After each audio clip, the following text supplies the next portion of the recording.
قال رسول الله صلى الله عليه وسلم رسول اکرم সাল্লাল্লাহু আলাইহি ওয়াসাল্লাম বলেন আয়াতুল মুনাফিকি সালাসুন। নবীজি বলেন মুনাফিকের আলামত হলো তিনটা। এক নম্বর আলামত নবীজি বলেন ইযা হাদাসা কাযাবা, মুনাফিক যখন কথা বলে মিথ্যা কথা বলে। ওয়া ইযা ওয়াদা আখলাফা, যখন ওয়াদা করে ওয়াদা খেলাফ করে। ইযা তুমিনা খানা, মুনাফিকের কাছে যদি আমানত রাখা হয় খেয়ানত করে। নবীজি আরেক হাদিসের মধ্যে আরেকটা বাড়িয়ে বলেন ওয়া ইযা তাখাসামা ফাজারা, মুনাফিকের সাথে যখন কারো তর্ক বিতর্ক হয় মুনাফিক অশ্লীল মন্দ বকাঝকা করে। এই যে চার ত্রুটি যুক্ত মানুষ আমাদের সমাজে আছে না নাই? নামাজ পড়ে এই চার দোষ তার মধ্যে আছে। অনেক হাজী সাহেব পাবেন এই মুনাফিকের চার আলামত তার মধ্যে আছে। কিন্তু বাস্তবতা হলো এই আলামত গুলো যারা বহন করতেছে বোঝার পরেও এইগুলা থেকে নিজেকে পাক সাফ করে না, পবিত্র করে না, নিজের থেকে এই দোষ ত্রুটি গুলো বের করে না। আল্লাহ না করুন এই বিষয়গুলো একটা সময় তাকে বেঈমান বানায় দিতে পারে। এজন্য মুনাফিকের এই আলামত গুলো আমাদের কারো মধ্যে যদি থাকে আমরা এগুলো থেকে বেঁচে থাকবো, বের করে ফেলবো। জোরে বলেন ইনশাআল্লাহ। মুনাফিকেরা ধোঁকাবাজ ছিল, ওরা মুসলমানদেরকে ধোঁকা দিত, মুসলমানদের সাথে যুদ্ধেও যাইত, আবার তাদের সাথে নামাজও পড়তো। যুদ্ধে কেন যাইত? যুদ্ধে যাইত শহীদ হওয়ার জন্য নয়, জীবন দেওয়ার জন্য নয়। যুদ্ধে ওরা যাইত যে যুদ্ধে যদি অংশগ্রহণ করে গনিমতের মালের ভাগ পিছু পাবে, এই জন্য যাইত। আর যুদ্ধে গিয়ে ওরা সৈন্যদের অগ্রভাগে সামনে থাকতো না, থাকতো কোথায়? পেছনে। যদি দেখে যে ভাবসাব ভালো, মুসলমানেরা যুদ্ধে জিততেছে, তাইলে যাইয়া ভাগ ধরব। আর যদি দেখে যে না বিপদ আসতেছে, তাইলে পেছন থেকে কাইটা যাব। এই মুনাফিকেরা বিভিন্ন ভাবে ধোঁকাবাজি করত, ধোঁকা দিত। ওরা ধোঁকা দিত আর মনে করত মনে হয় মুসলমানদেরকে ধোঁকা দিচ্ছি, এরা টের পায় না। কিন্তু বাস্তবতা হলো এরা মুসলমানদেরকে ধোঁকা দিত না, বরং এরা ধোঁকা দেওয়ার চেষ্টা করত কাকে? আল্লাহ তাআলা। এই কথাই আল্লাহ রাব্বুল আলামিন বলেন ইন্নাল মুনাফিকিনা ইউখাদিউনা আল্লাহ ওয়া হুয়া খাদিউহুম। আল্লাহ রাব্বুল আলামিন বলেন ইন্নাল মুনাফিকিনা ইউখাদিউনা আল্লাহ। মুনাফিকরা তো এই বিষয়টা মনে করে যে তারা আল্লাহ তাআলাকে ধোঁকা দিয়ে দিয়েছে। আসলে বিষয়টা এমন নয়, বরং এর বিপরীত। বলে ওয়া হুয়া খাদিউহুম, বরং আল্লাহ তাআলাই তাদেরকে ধোঁকায় ফেলে দিয়েছেন। কেমনে ধোঁকায় ফেলে দিয়েছেন?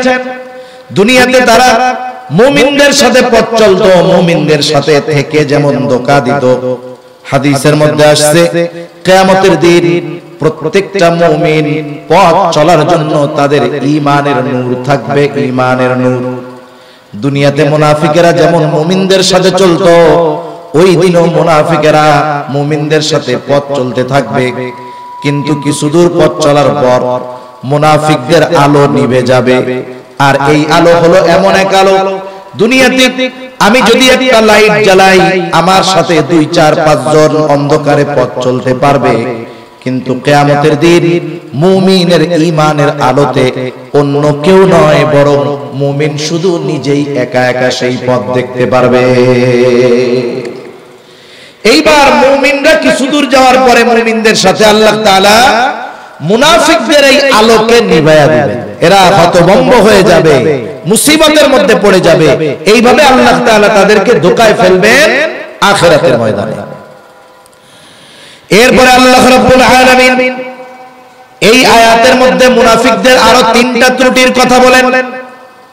আমরা শুধু কথাগুলো শুনবো বিষয়টা এমন নয়, আমরা এই কথাগুলোর মধ্যে আমাদের জন্য কি মেসেজ আছে এই বিষয়গুলোকে আমরা সামনে রাখবো।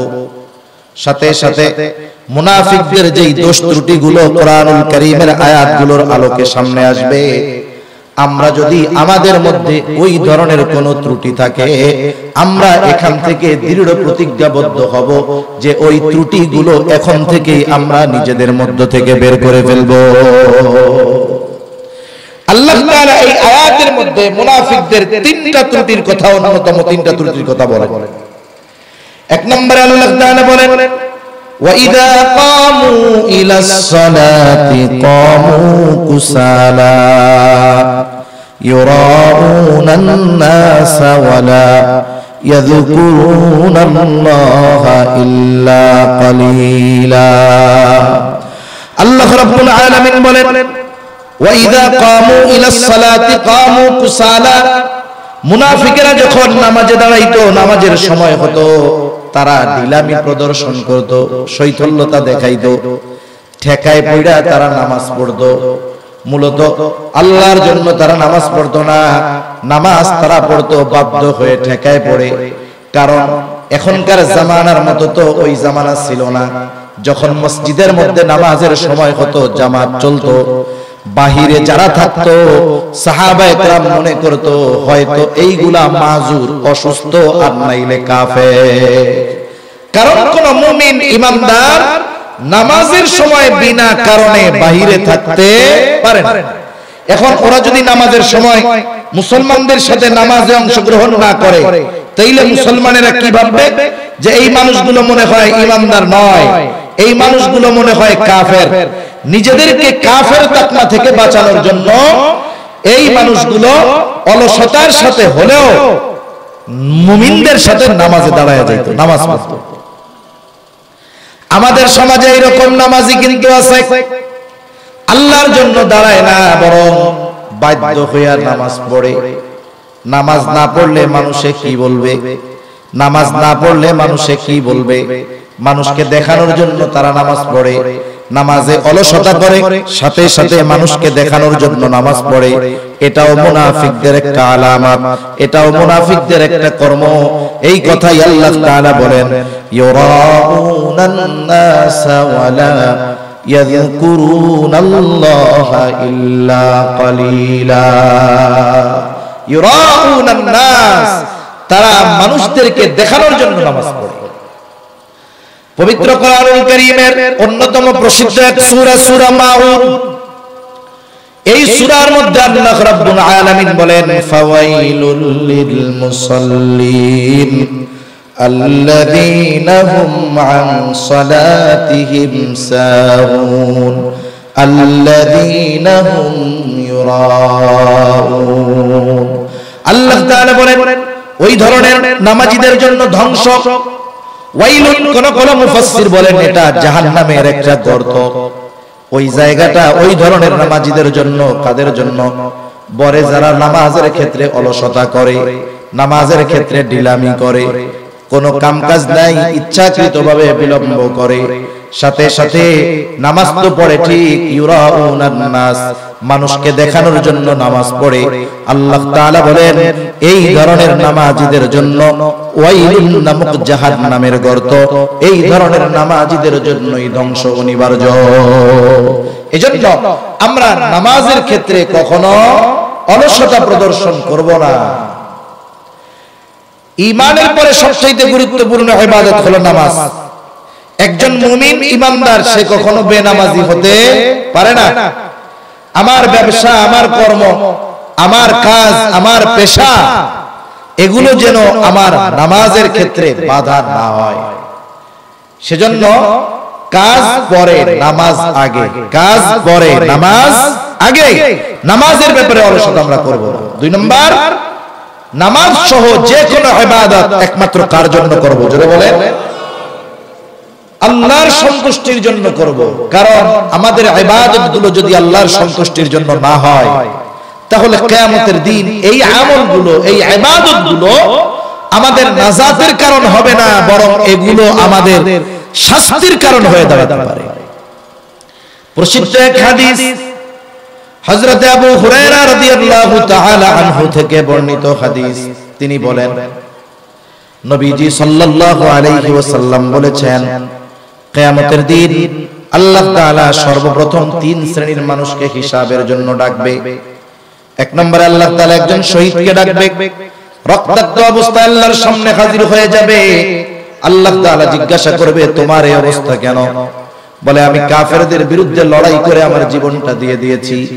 আল্লাহ তাআলা জিজ্ঞাসা করবেন এই লড়াই করেছো তুমি কেন করেছো? বলবে আল্লাহ আপনার দ্বীন আপনার জমিনে প্রতিষ্ঠা করার জন্য কাফেরদের বিরুদ্ধে লড়াই করে আমার জীবনটা আমি দিয়ে দিয়েছি। আল্লাহ তাআলা বলেন বান্দা তুমি মিথ্যা বলতেছো, কারণ আল্লাহ তাআলা বলেন এমন এক মহান সত্তা বান্দার অন্তরের মধ্যে কি আছে দুনিয়ার কেউ না জানলেও যিনি জানেন তিনি কে। আল্লাহ তাআলা বলবেন বান্দা তুমি মিথ্যা বলতেছো, তুমি যুদ্ধ করেছো যাতে করে দুনিয়ার মানুষ তোমার বীরত্বের প্রশংসা করে, তোমাকে বীর বলে মুজাহিদ বলে। যে উদ্দেশ্যে তুমি যুদ্ধ করেছো দুনিয়ায় তুমি তা পেয়ে গেছো। সুতরাং আজকে আমি আল্লাহর তরফ থেকে তোমার জন্য কিছু নাই, তুমি চলে যাও, তোমার ঠিকানা হলো জাহান্নাম। দুই নম্বরে আল্লাহ তাআলা একজন দানবীরকে ডাকবে, জিজ্ঞাসা করবে এত কষ্টের উপার্জিত সম্পদ তুমি কোথায় ব্যয় করেছো? লোকটা বলবে আল্লাহ আপনার দেওয়া সম্পদ আমি দান করেছি, সদকা করেছি। যার বাড়ি নাই তারে বাড়ি বানায় দিয়েছি, যার ঘর নাই তারে ঘর বানায় দিয়েছি, যার খাবার নাই তাকে খাবার কিনে দিয়েছি। আল্লাহ তাআলা জিজ্ঞাসা করবে এই কাজগুলো তুমি কেন করেছো? লোকটা বলবে আল্লাহ আপনার সন্তুষ্টির জন্য করেছি। আল্লাহ তাআলা বলবে বান্দা তুমি মিথ্যা বলতেছো, তুমি আমি আল্লাহর সন্তুষ্টির জন্য এগুলা করো নাই, তুমি মানুষকে দেখানোর জন্য করেছো, মানুষের বাহবা পাওয়ার জন্য করেছো। দুনিয়ার মানুষ তোমাকে দানবীর বলেছে, সমাজ সেবক বলেছে। যে উদ্দেশ্যে দান করেছিলে দুনিয়ায় তুমি তা পেয়ে গেছো। আজকে আমি আল্লাহর তরফ থেকে তোমার জন্য কিছু নাই, তুমি চলে যাও, তোমার ঠিকানা হলো চিরস্থায়ী জাহান্নাম। এইরকম দানবীরের সমাজে অভাব নাই, অনেক আছে। এক মাদ্রাসার মাহফিলে গেছি, এগুলো জীবনের অভিজ্ঞতা শোনাই আপনাদের, কথার ফাঁকে ফাঁকে এগুলো জানার দরকার আছে। এক মাদ্রাসার মাহফিলে গেছি, আমার আগে একজন ওয়াইজ কিছু কালেকশন করতেছি। এক ব্যক্তি মুহূর্তের মধ্যে দাঁড়ায় হুজুর আমার নামে 50,000 লেখেন। যাক ভালো, আমি তো বললাম আলহামদুলিল্লাহ আপনাদের এলাকায় দানবীরের অভাব নাই। বলে হুজুর কাজীর বলো কাগজে কলমে আছে, গোয়ালে নাই। তার মানে এই লোক প্রতি বছরই 50,000 লেখায়, কিন্তু জীবনে একবারও দেয় না। ধরতে পারেন না? বলে এলাকার প্রভাবশালী লোক তো, না দিলেও কিছু বলার নাই। আবার আরেক জায়গার ঘটনা এরকম, ওই মাদ্রাসার মুহতামিম সাহেব শোনাইতেছে, বলে হুজুর কি দুঃখের কথা বলবো। কি হইছে? বলে এক লোক মাদ্রাসায় কিছু টাকা দিছে, ভালো একটা অ্যামাউন্ট মাদ্রাসার জন্য দিয়েছে। আমাকে একটা স্লিপ লিখে দিয়ে বলছে হুজুর মাহফিলের মধ্যে আমার নাম সহ টাকার পরিমাণটা উল্লেখ করে একটু দোয়া করায় দিয়ে। তো হুজুর বলতেছে আমি ওনার নামে রিসিপ্টটা লিখে যাকে দিয়ে পাঠিয়েছে তার কাছে 50,000 টাকার রিসিপ্টটা দিয়ে দিয়েছি, কিন্তু ব্যস্ততার কারণে মাহফিলের ময়দানে মানুষের সামনে ওনার এই দানের কথা উল্লেখ করতে আমার আর মনে নেই। আল্লাহর বান্দা 2 দিন পরে এসে হাজির। কি হইছে? বলে আমার টাকাটা ফেরত দেন। কেন? বলে আপনারে বলছিলাম মানুষের সামনে আমার নামটা বলবেন, বলেন নাই কেন, টাকা ফেরত দেন। এইরকম দানবীর সমাজে আছে না নাই? আজ থেকে 1.5 বছর আগে জেলার নাম বলবো, ওই জেলার যে কোনো একটা ইউনিয়নে এক মেম্বার নির্বাচন করেছে। এখন মেম্বার সাহেব নির্বাচনের আগে এক মসজিদে গেছেন নামাজ পড়ার জন্য। কারণ আমাদের দেশে নির্বাচনকালীন সময়ে আমাদের এলাকায়, আপনাদের এলাকায় এমনি সব নামাজ, কারণ পিরোজপুর, বরিশাল, বরগুনা, ঝালকাঠি এদিকের মানুষেরা এমনিতেই একটু ধর্মভীরু, আল্লাহভীরু।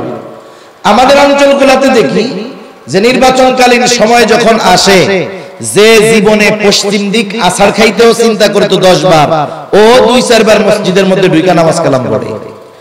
আবার এমনও ঘটনা শুনছি এক নামাজও কয়েকবার পড়ছে, এরকম লোকের ঘটনাও শুনছি। মনে করেন আসরের নামাজের ওয়াক্ত হয় 4:30টায়, কোন কোন জায়গায় আজান দিয়া 4:45টায় পড়ে, কোন কোন জায়গায় 5টায় পড়ে, কোন কোন জায়গায় 5:15টায় পড়ে। এক ক্যান্ডিডেট নাকি এক এলাকায় গিয়া দেখে নামাজে দাঁড়ায় যাচ্ছে, আসরের নামাজ ঢুকে গেছে, 5 মিনিট পর নামাজ শেষ, দাঁড়ায় বলতেছে, আমি অমুক, আমাকে তো আপনারা চিনেন, আমি এইবার নির্বাচন করব, এই মার্কায় আমার জন্য দোয়া করবেন, আমি আপনাদের সাথে আছি, আমি যদি হই মসজিদ মুসল্লি, এদের কল্যাণে আমরা কাজ করব। যাক, 5 মিনিটে বক্তব্য শেষ, হুন্ডা টান দিচ্ছে। আর এক এলাকায় গিয়ে দেখে 5টার সময় আসরের নামাজ, বাদ দেওয়া যায়? আবার ঢুকছে মসজিদের মধ্যে। এইবার আবার ওই আসরের নামাজ পড়ার পরে একই বক্তব্য, আবার মোটরসাইকেল টান দিছে। আর এক মসজিদে গিয়া দেখে নাকি সোয়া 5টায় আসরের নামাজ, ওই জায়গায় ঢুকছে, দুইটাও একই বক্তব্য দিছে। এখন পার্সোনাল সেক্রেটারি বলতেছে, স্যার কি শুরু করলেন ভাই, বুঝলাম না তো, অন্যান্য দিন নামাজই পড়েন না, জুম্মাই পড়েন না, নাকি অতীতের গুনাহ খাতা আল্লাহর কাছে মাপ চাইয়া একবারে অতীতের গুলো সহ আদায় করা শুরু করছেন? এটা হলো ওই নামাজ না রে। এই জায়গায় এই কয়টা লোক চা পান খাওয়ানো ছাড়া ভোটের দাওয়াত দিছি, এই কয়টা লোক আমার একা করা কষ্ট না? এই জন্য অনেক সময় এমন হয় যে ওযু ছাড়াও অনেক নামাজি সমাজে পাওয়া যায়, ঠিক কিনা কও? এখন ওই মেম্বার সাহেব মসজিদে দিছে ফ্যান, এখন ওই এলাকার লোকজন দুর্ভাগ্যক্রমে ওনারে ভোট দেয় নাই, ভোট যেই দেয় নাই, রাগের ঠেলায় আইসা মসজিদ থেকে ফ্যানগুলো সব খুলে নিয়ে চলে গেছে। আমাদের দেশে এই ধরনের দানবীরও আছে না নাই? তাহলে এই ধরনের দানবীর যদি থাকে, ওই রকম মানুষ দেখানো নামাজির মনে হয় অভাব আছে? আছে অভাব? মুনাফিকদের এই ক্যারেক্টার বহন করা নামাজি এই সমাজে অভাব নাই। আপনার সমাজে তালাশ করেন, দেখবেন অনেকগুলাই পাওয়া যাবে, ঠিক কিনা? এরপরে নবীজি বলেন 3 নাম্বার, আল্লাহ তাআলা কিয়ামতের দিন 3 নাম্বার একজন আলেমকে ডাকবে, হাফেজকে ডাকবে, জিজ্ঞাসা করা হবে, কেন ইলম অর্জন করেছো, কেন কোরআন শিখেছো? লোকটা বলবে, আল্লাহ আপনার সন্তুষ্টির জন্য ইলম অর্জন করেছি, কোরআন শিখেছি।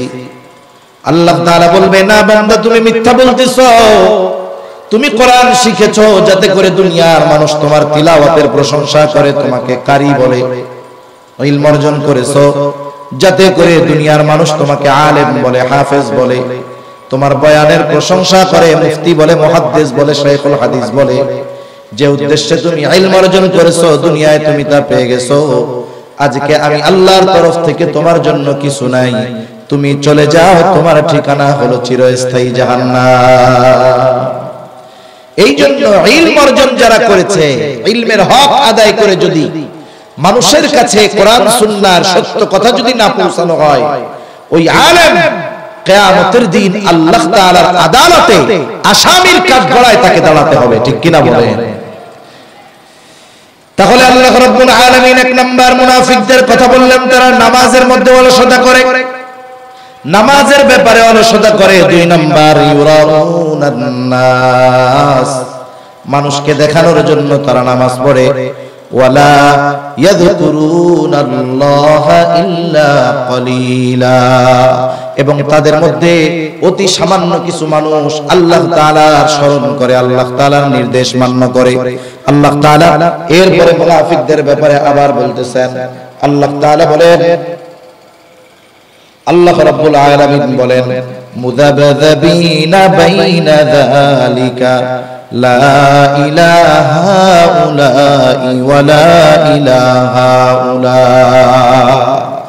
মুযাবযাবিনা বাইনা যালিক, হাউলা লা হাউলাই হাউলা, লা ইলাহা উলাই হাউলা। একবার এটার দিকে যায়, একবার এটার দিকে যায়। মুযাবযাবিনা বাইনা যালিক, এই দুইটার মাঝে মূল কথাটা কি? তারা কুফর আর ঈমানের মাঝে শুধু দৌড়াদৌড়ি করে, একবার ওইটার দিকে যায় আর একবার এটার দিকে যায়, একবার কুফরের সাথে থাকে আর একবার মুমিনদের সাথে থাকে। এজন্য নবীজি এদেরকে ওই ধরনের ছাগল ভেড়ার সাথে উপমা দিয়েছেন, যখন কোনো ভেড়া বা ছাগলের ডাক উঠে ওরা একবার ওইদিকে যায় আরেকবার ওইদিকে যায়। মুনাফিকদের অভ্যাস হলো এইটা, যে তারা একবার কুফরির সাথে থাকে আরেকবার এসে ইমানদারদের সাথে থাকে। যখন কাফেরদের কাছে যায় বলে আমরা তোমাদের সাথেই আছি, যখন মুমিনদের সাথে যায় তখন বলে আমরা তোমাদের সাথেও আছি। কষ্ট নেবেন না, এটাই হলো বর্তমান দুনিয়ার সেকুলারিজম। সেকুলার বুঝেন? সেকুলার কাকে বলে? বলে যার ধর্ম নাই, ও যে ধর্মের লোকের কাছে যায় বলে আমরা তোমার সাথে আছি। ও যে ধর্মের লোকের কাছে যায় বলে আমরা তোমার সাথে আছি, মসজিদে এসে কয় আমি আপনাদের সাথেও আছি, আমি বড় ঈমানদার। আবার আরেক জায়গায় গিয়ে পূজা দিবে বলবে আমি তোমাদের সাথে আছি, কোনো অসুবিধা নাই। এরকম লোক আমাদের দেশে কমপক্ষে আলহামদুলিল্লাহ নাই। এখন বলেন যাদের মধ্যে এই অবস্থা আছে, ইমানদারদের সাথে গিয়ে বলে আমরা তোমাদের সাথে, কাফেরদের সাথে গিয়ে বলে আমরা তোমাদের সাথে, এই চরিত্রওয়ালা মানুষ যারা আছে ওদেরকে যদি মুনাফিক বলা হয় তাহলে তাদের জ্বলবে কেন? ঠিক কিনা বলেন? সেই জন্য মুনাফিকদের ক্যারেক্টার হলো এইটা। আমাদের দেশে কত মানুষের বক্তব্য এরকম শুনেছি, একজন মানুষ বলতেছে আমি আমার ছেলেকে বিবাহ দিয়েছি কলকাতায় একটা হিন্দু মেয়ের সাথে, তাতে কি হইছে, আমার বৌমা যখন বাংলাদেশে থাকে নামাজ কালাম পড়ে, ওই জায়গায় গেলে পূজা অর্চনা করে, আমিও ওদের সাথে করি। গর্বের সাথে বলতেছে এটা। চিন্তা করে দেখেন এই ধরনের মানুষদের সাথে কোরআনে বর্ণিত এই ক্যারেক্টারগুলোর সাথে মিল খুঁজে পাওয়া যায় কি যায় না? সেজন্য এই ধরনের ক্যারেক্টার যাদের মধ্যে আছে এগুলো বের করার দরকার, নাইলে পরিস্থিতি পরিণতি বড়ই খারাপ হয়ে যায়। এরপরে আল্লাহ রাব্বুল আলামিন মুমিনদেরকে সতর্ক করে জানায় দেন। এরপরে আল্লাহ তাআলা মুনাফিকদের অবস্থার কথা বর্ণনা করার পরে বলেন ওয়া মাইয়ুদলিলিল্লাহু ফালান তাজিদা লাহু সাবিলা। মুনাফিকরা যেখানেই দৌড়াদৌড়ি করুক না কেন, আল্লাহ সুবহানাহু ওয়া তাআলা যাকে হেদায়েত দেয় না, সিরাতে মুস্তাকিমের পরিচয় যাকে আল্লাহ তাআলা দেন না, এই ব্যক্তি হেদায়েত প্রাপ্ত হতে পারে না। এর দ্বারা কি বুঝলেন কথাটা? এর দ্বারা আল্লাহ কি বুঝাইতে চাইলেন জানেন? মূলত মুনাফিকদের ক্যারেক্টার যারা বহন করে, এই বিষয়গুলো জানার পরেও যারা ওই চরিত্র থেকে বের হয়ে আসতে পারে নাই, মূলত আল্লাহ তাআলা বলতে চান এদের নসিবে সহজে হেদায়েত নাই। সেজন্য আমি শুরুতে এই কথা বলে নিয়েছিলাম যে হেদায়েত প্রাপ্ত হওয়ার জন্য আল্লাহ তাআলার তৌফিক তো দরকার আছে, কিন্তু একটা মানুষ হেদায়েত প্রাপ্ত কে হতে পারবে এর মধ্যে কিছু আলামত বিদ্যমান থাকে। ওই মানুষগুলোর মধ্যে যদি হেদায়েত পাওয়ার যোগ্যতা আলামত না থাকে তাহলে আশা করা যায় এদের নসিবে হেদায়েত নাই। এরা কিছু সময় টুপি মাথায় দিয়া থাকবে, কিছু সময় কপালে সিঁদুর দিয়া থাকবে, কিছু সময় পূজা অর্চনা করবে, কিছু সময় খ্রিস্টানদের সাথে গিয়ে থাকবে, এভাবেই ওদের জীবন অতিবাহিত হবে, কিন্তু ইসলামের সুশীতল ছায়াতলে আসার মতো সৌভাগ্য ওদের হবে না। মনে রাখতে হবে ওরা হয়তো মুসলিম সমাজে মুসলিম পরিচয়ে বসবাস করবে, মারা যাবে, ওদের জানাজা হবে, আপনাদের আমাদের এলাকার ইমাম সাহেবেরা ওই ধরনের মানুষদের জানাজাটাও পড়াবে, বিপুল মানুষের অংশগ্রহণ হবে। কিন্তু মনে রাখতে হবে ওই চরিত্রগুলো নিয়ে সে যদি দুনিয়া থেকে চলে যায়, শুধু বাংলাদেশের তার মসজিদের ইমাম নয়, গোটা দুনিয়ার সব আলেম 250 কোটি মুসলমানও যদি তার জানাজা পড়ার জন্য আসে, তার জন্য দোয়া করে যে আল্লাহ আপনি একে জাহান্নাম থেকে মুক্তি দেন, জান্নাত দিয়ে দেন, আল্লাহর কসম তার ব্যাপারে আল্লাহ তাআলা দোয়া কবুল করবে না। মুনাফিকদের সরদার আব্দুল্লাহ ইবনে উবাই দুনিয়া থেকে চলে গেছে। আব্দুল্লাহ ইবনে উবাইয়ের ছেলে সে মুসলমান। আব্দুল্লাহ ইবনে উবাইয়ের জানাজার নামাজ নবীজি যাইতেছেন না। আব্দুল্লাহ ইবনে উবাইয়ের ছেলে চলে আসছে আল্লাহর রাসূলের কাছে, জি রাসূলুল্লাহ আমার আব্বা পাপী গুনাহগার জানি, এরপরে আপনি তো রাহমাতুল লিল আলামিন, আপনি যদি একটু আমার আব্বার জানাজাটা পড়ায়া দেন, আমার আব্বার জন্য যদি আপনি একটু আল্লাহ তাআলার কাছে ক্ষমা প্রার্থনা করেন, একটু দোয়া করেন, জানাজাটা যদি পড়ান তাহলে আল্লাহ তাআলা maaf করে দিতে পারে। রাহমাতুল লিল আলামিন নবী এই সাহাবীর কথা ফালাতে পারলেন না, রওনা দিয়েছেন। হযরত ওমর রাদিয়াল্লাহু তাআলা আনহু বাধা দিয়েছেন, রাসূলুল্লাহ আপনি যাবেন না। এই লোকটা যুদ্ধের ময়দান থেকে সৈন্যদেরকে নিয়ে পিছু হটছে। তাবুকের যুদ্ধে যখন গেছে ষড়যন্ত্র লিপ্ত হয়েছে, এই ধরনের কাজ সে কাফেরদের সাথে মিশে মুসলমানদের বিরুদ্ধে আচরণ করেছে, বিভিন্ন ষড়যন্ত্র করেছে। আপনি এর ব্যাপারে আপনি যাবেন না, জানাজা পড়াবেন না। এরপরেও নবীজির দিল তো নরম, নবীজি চলে গেছে। নবীজি আমাদের মতো দোয়ার মানুষ না। নবীজি মহামানব, দোয়া করেছেন, দোয়া যদি কবুল হয় সাথে সাথে গ্রিন সিগন্যাল চলে আসবে। আমরা আমাদের দোয়ার অবস্থাটা জানতে পারবো না, কিন্তু নবী দোয়া করার পরে দোয়ার অবস্থাটা কি এটা জানা আল্লাহ তাআলা ওনাদেরকে জানানোর ব্যবস্থা করে রাখছেন। প্রচন্ড রোদের ভিতরে নবীজি দীর্ঘ সময় আব্দুল্লাহ ইবনে উবাইয়ের জন্য আল্লাহ তাআলার কাছে ক্ষমা প্রার্থনা করতেছেন, কিন্তু কোনো গ্রিন সিগন্যাল আসে না। এইবার নবীজি নিজের গায়ের জামা আব্দুল্লাহ ইবনে উবাইয়ের জন্য কাফন বানায় দিয়েছেন, নিজের মুখের লালা আব্দুল্লাহ ইবনে উবাইয়ের মুখের মধ্যে দিয়ে দিয়েছেন, দীর্ঘ সময় দোয়া করতেছেন। এইবার জিবরাইল আলাইহিস সালাতু ওয়াস সালাম এসে জানায় দিলেন, আপনি শুনে নেন, আপনি আব্দুল্লাহ ইবনে উবাইয়ের জন্য যতই দোয়া করেন না কেন, আল্লাহ তাআলা এর ব্যাপারে আপনার দোয়া কবুল করবে না। সেই জন্য মুনাফিকদের ক্যারেক্টার ওয়ালা মানুষগুলোর জানাজা হবে, খাওয়ান দাওয়ান হবে, কত মানুষের আগমন ঘটবে, দোয়া হবে, মুসলমানদের কবরস্থানে কবর দেওয়া হবে। কিন্তু এই চরিত্রওয়ালা মানুষগুলো যদি ঈমান নবায়ন না করে, তাওবা করে যদি ফিরে না আসে, নিঃসন্দেহে ওই আব্দুল্লাহ ইবনে উবাইয়ের সাথেই ওর হাসর হবে। ঠিক কিনা বলেন? এখন এই ধরনের মানুষগুলোর সাথে আমাদের আচরণ, ক্যারেক্টার কেমন হবে? আল্লাহ তাআলা এই ব্যাপারেও আমাদেরকে একটু দিক নির্দেশনা দেন। মনে রাখবেন, একটা মানুষ তার সংস্রবের মাধ্যমে, সোহবতের কারণে তার অবস্থান আপ ডাউন হতে পারে। আপনি মনে করেন আপনার লেভেলটা হলো এই জায়গায়, এই জায়গায় আপনার লেভেল। আপনি যদি আপনার চাইতে ভালো লেভেলের কারো সাথে মিশেন, আপনার চাইতে ইনি ভালো, আপনার অবস্থান এই জায়গায়, তাহলে কি হবে?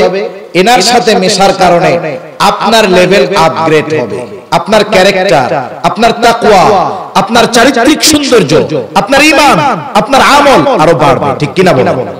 কিন্তু আপনার লেভেল এখানে, আপনি যদি মিশেন আপনার চাইতে একজন ডাউনের সাথে, যার ঈমান আপনার চাইতে দুর্বল, যার তাকওয়া আপনার চাইতে দুর্বল, যার আমল আপনার চাইতে দুর্বল, আপনি যদি এই ধরনের মানুষকে বন্ধু বানান, তাহলে কি হবে? আপনি আপনার লেভেল থেকে আরো নিচে নেমে যাবেন। ঠিক কিনা বলেন? এজন্য বন্ধু নির্বাচনের ক্ষেত্রে, সঙ্গী নির্বাচনের ক্ষেত্রে সর্বোচ্চ সতর্ক অবলম্বন করার নির্দেশনা দিয়েছে ইসলাম।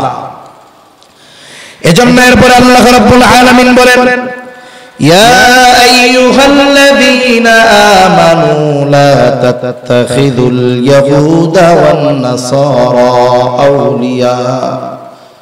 আল্লাহ রাব্বুল আলামিন বলেন, আল্লাহ তাআলা বলেন, হে ঈমানদারেরা, লা তাত্তাখিযুল কাফিরিনা আউলিয়া, তোমরা কাফেরদেরকে বন্ধু রূপে গ্রহণ করো না।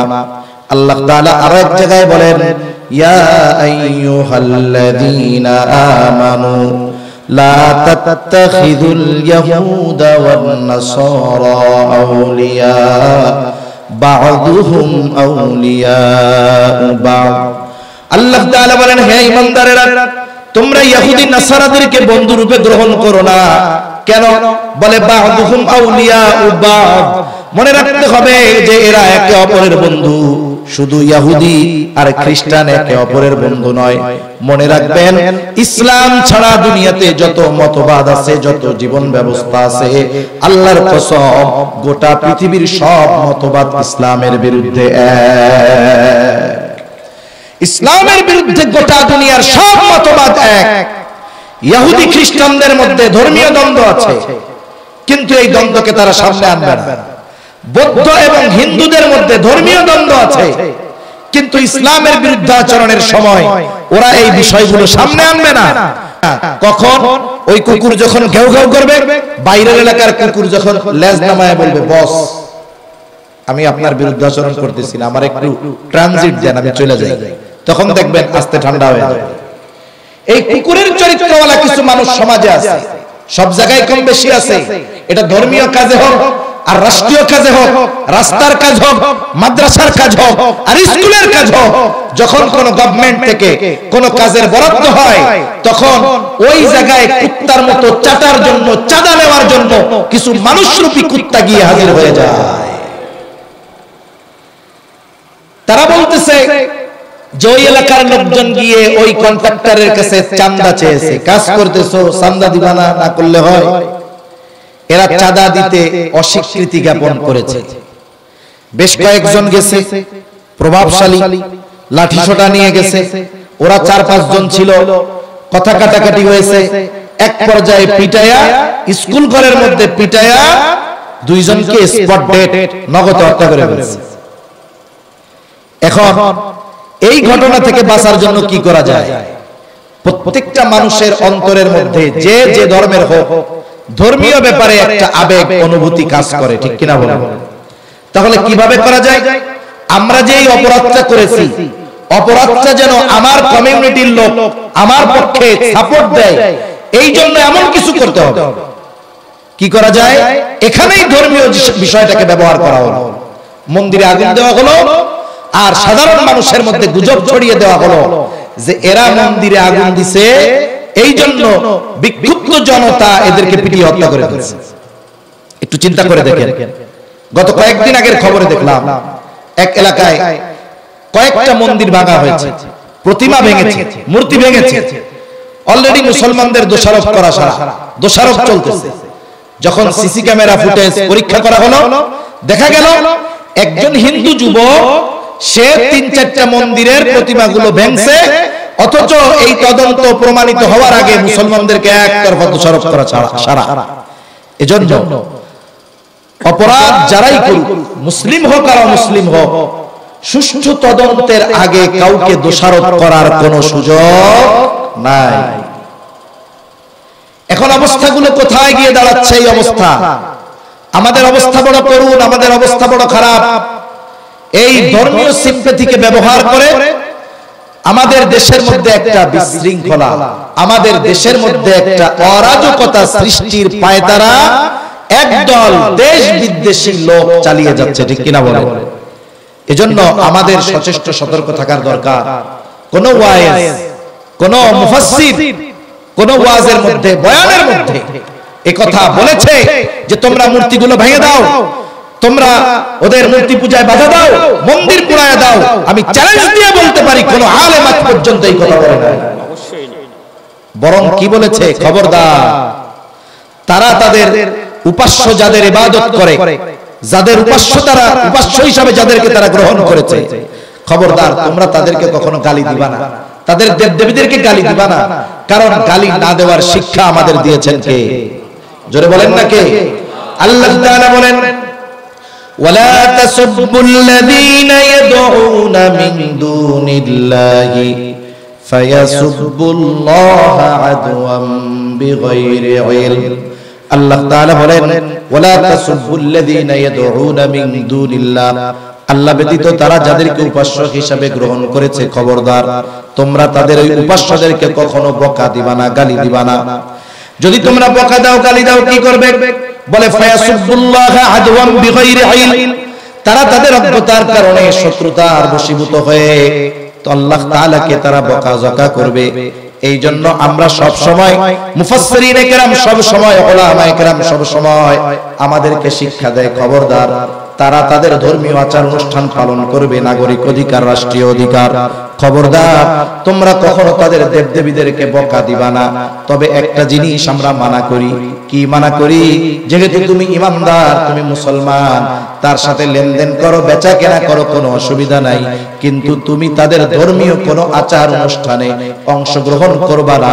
কারণ আমাদের ঈমান বলে ওই কর্মগুলোই যদি তুমি অংশগ্রহণ করো, তাহলে তোমার ঈমান ধ্বংস হয়ে যাওয়ার আশঙ্কা রয়েছে। এইটা আমরা শুধু মানা করি, আর কোনো কিছু আমরা বলি না। অথচ দেখেন পরিস্থিতি কোথায়, এক কথার থেকে গেলে তো লম্বা আর একদিকে চলে যেতে হয়। যে কথা বলতেছিলাম যে গোটা দুনিয়ার ইসলাম ছাড়া যত ধর্ম আছে, কোন কোন স্কলার বলেন এই দুনিয়াতে 4000-এর উপরে ধর্ম আছে। কয় হাজারের উপরে? 4000-এর উপরে। আমরা বলি গোটা দুনিয়ায় জীবন ব্যবস্থা দুইটা, একটা ইসলাম, একটা হলো নন ইসলাম। একটা ইসলাম আর একটা হলো নন ইসলাম। নন ইসলাম সব একদিকে, যত মত পথ তাদের থাকুক না কেন, ইসলামের বিরুদ্ধে সবাই এক, ঠিক কিনা বলেন? এজন্য আল্লাহ তাআলা এখানে কাফের বলে উল্লেখ করেছেন। মনে রাখতে হবে মুনাফিক সেও কাফেরের অন্তর্ভুক্ত। এই জন্য ইহুদি নাসারা হোক আর মুনাফিক হোক, এই ধরনের চরিত্র সম্পন্ন মানুষের সাথে সম্পর্ক রাখা যাবে না। আল্লাহ তাআলা সেই কথাই বলেন, ইয়া আইয়ুহাল্লাযীনা আমানু লা তাত্তাখিযুল কাফিরিনা আউলিয়া মিন দুনিল মুমিনিন। মুমিন ছাড়া তোমরা কোন কাফেরদেরকে অন্তরঙ্গ বন্ধু হিসাবে গ্রহণ করবা না। মুআমালাত এক জিনিস, লেনদেন এক জিনিস, আত্মার সম্পর্ক আর এক জিনিস। বাজারে অন্য ধর্মের দোকানদার আছে, আপনি তার কাছ থেকে কিনেন, তার সাথে আপনি ভালো আচরণ করেন। আপনার প্রতিবেশী একজন ভিন্ন ধর্মী, ইসলাম বলে না যে ভিন্ন ধর্মী হলে তার সাথে খারাপ আচরণ করব, বরং কি বলে ইসলাম? আয়েশা সিদ্দিকা রাদিয়াল্লাহু তাআলা আনহা আল্লাহর নবীকে বলতেছে, ইয়া রাসূলুল্লাহ, আমার নিকটবর্তী প্রতিবেশী একজন ইহুদি আর মুসলমান যে সে দূরে, তাহলে প্রতিবেশীর হকের ক্ষেত্রে আমি কাকে অগ্রাধিকার দিব?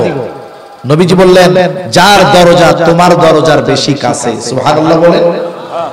আল্লাহ নবী বলেন নাই যে একজন মুসলমান যে তোমার কাছে, বলেন নাই, সে যে ধর্মের হোক, যার দরজা তোমার দরজার বেশি কাছে, প্রতিবেশী হিসাবে সে তোমার কাছে আগে হক প্রাপ্ত। সুবহানাল্লাহ। ইসলাম আমাদেরকে সুন্দর সহ অবস্থানের শিক্ষা দিয়েছে, ইসলাম আমাদেরকে সুন্দর শিক্ষা দিয়েছে, নীতি নৈতিকতার শিক্ষা দিয়েছে। তবে এটা ঠিক যে অন্তরঙ্গ বন্ধু হিসাবে অমুসলিমদেরকে গ্রহণ করা যাবে না। আর এই কারণে কোন অমুসলিমের সাথে অসৎ আচরণ, খারাপ ব্যবহার করার অনুমতি ইসলাম দেয় না। এজন্য অনেকে মনে করে যেই মুসলমান পূজায় যায় না ও মনে হয় আমাদের শত্রু, যেই মুসলমান খ্রিস্টান ধর্মের বড়দিন উদযাপন করে না সে মনে হয় আমাদের শত্রু। বৌদ্ধরা মনে করে হয়তো যারা তাদের ওই আচার অনুষ্ঠান পালন করে না মুসলমানেরা, এরা মনে হয় আমাদের শত্রু। না, মুসলমান সবার বন্ধু এবং মুসলমান গোটা দুনিয়ার সব ধর্মের সব বর্ণের মানুষের কল্যাণ কামনা করে, ঠিক কিনা বলেন? এজন্য বন্ধুত্বের লিমিটেশন আল্লাহ তাআলা কোরআনুল কারীমের মধ্যে আমাদেরকে জানায় দিয়েছেন।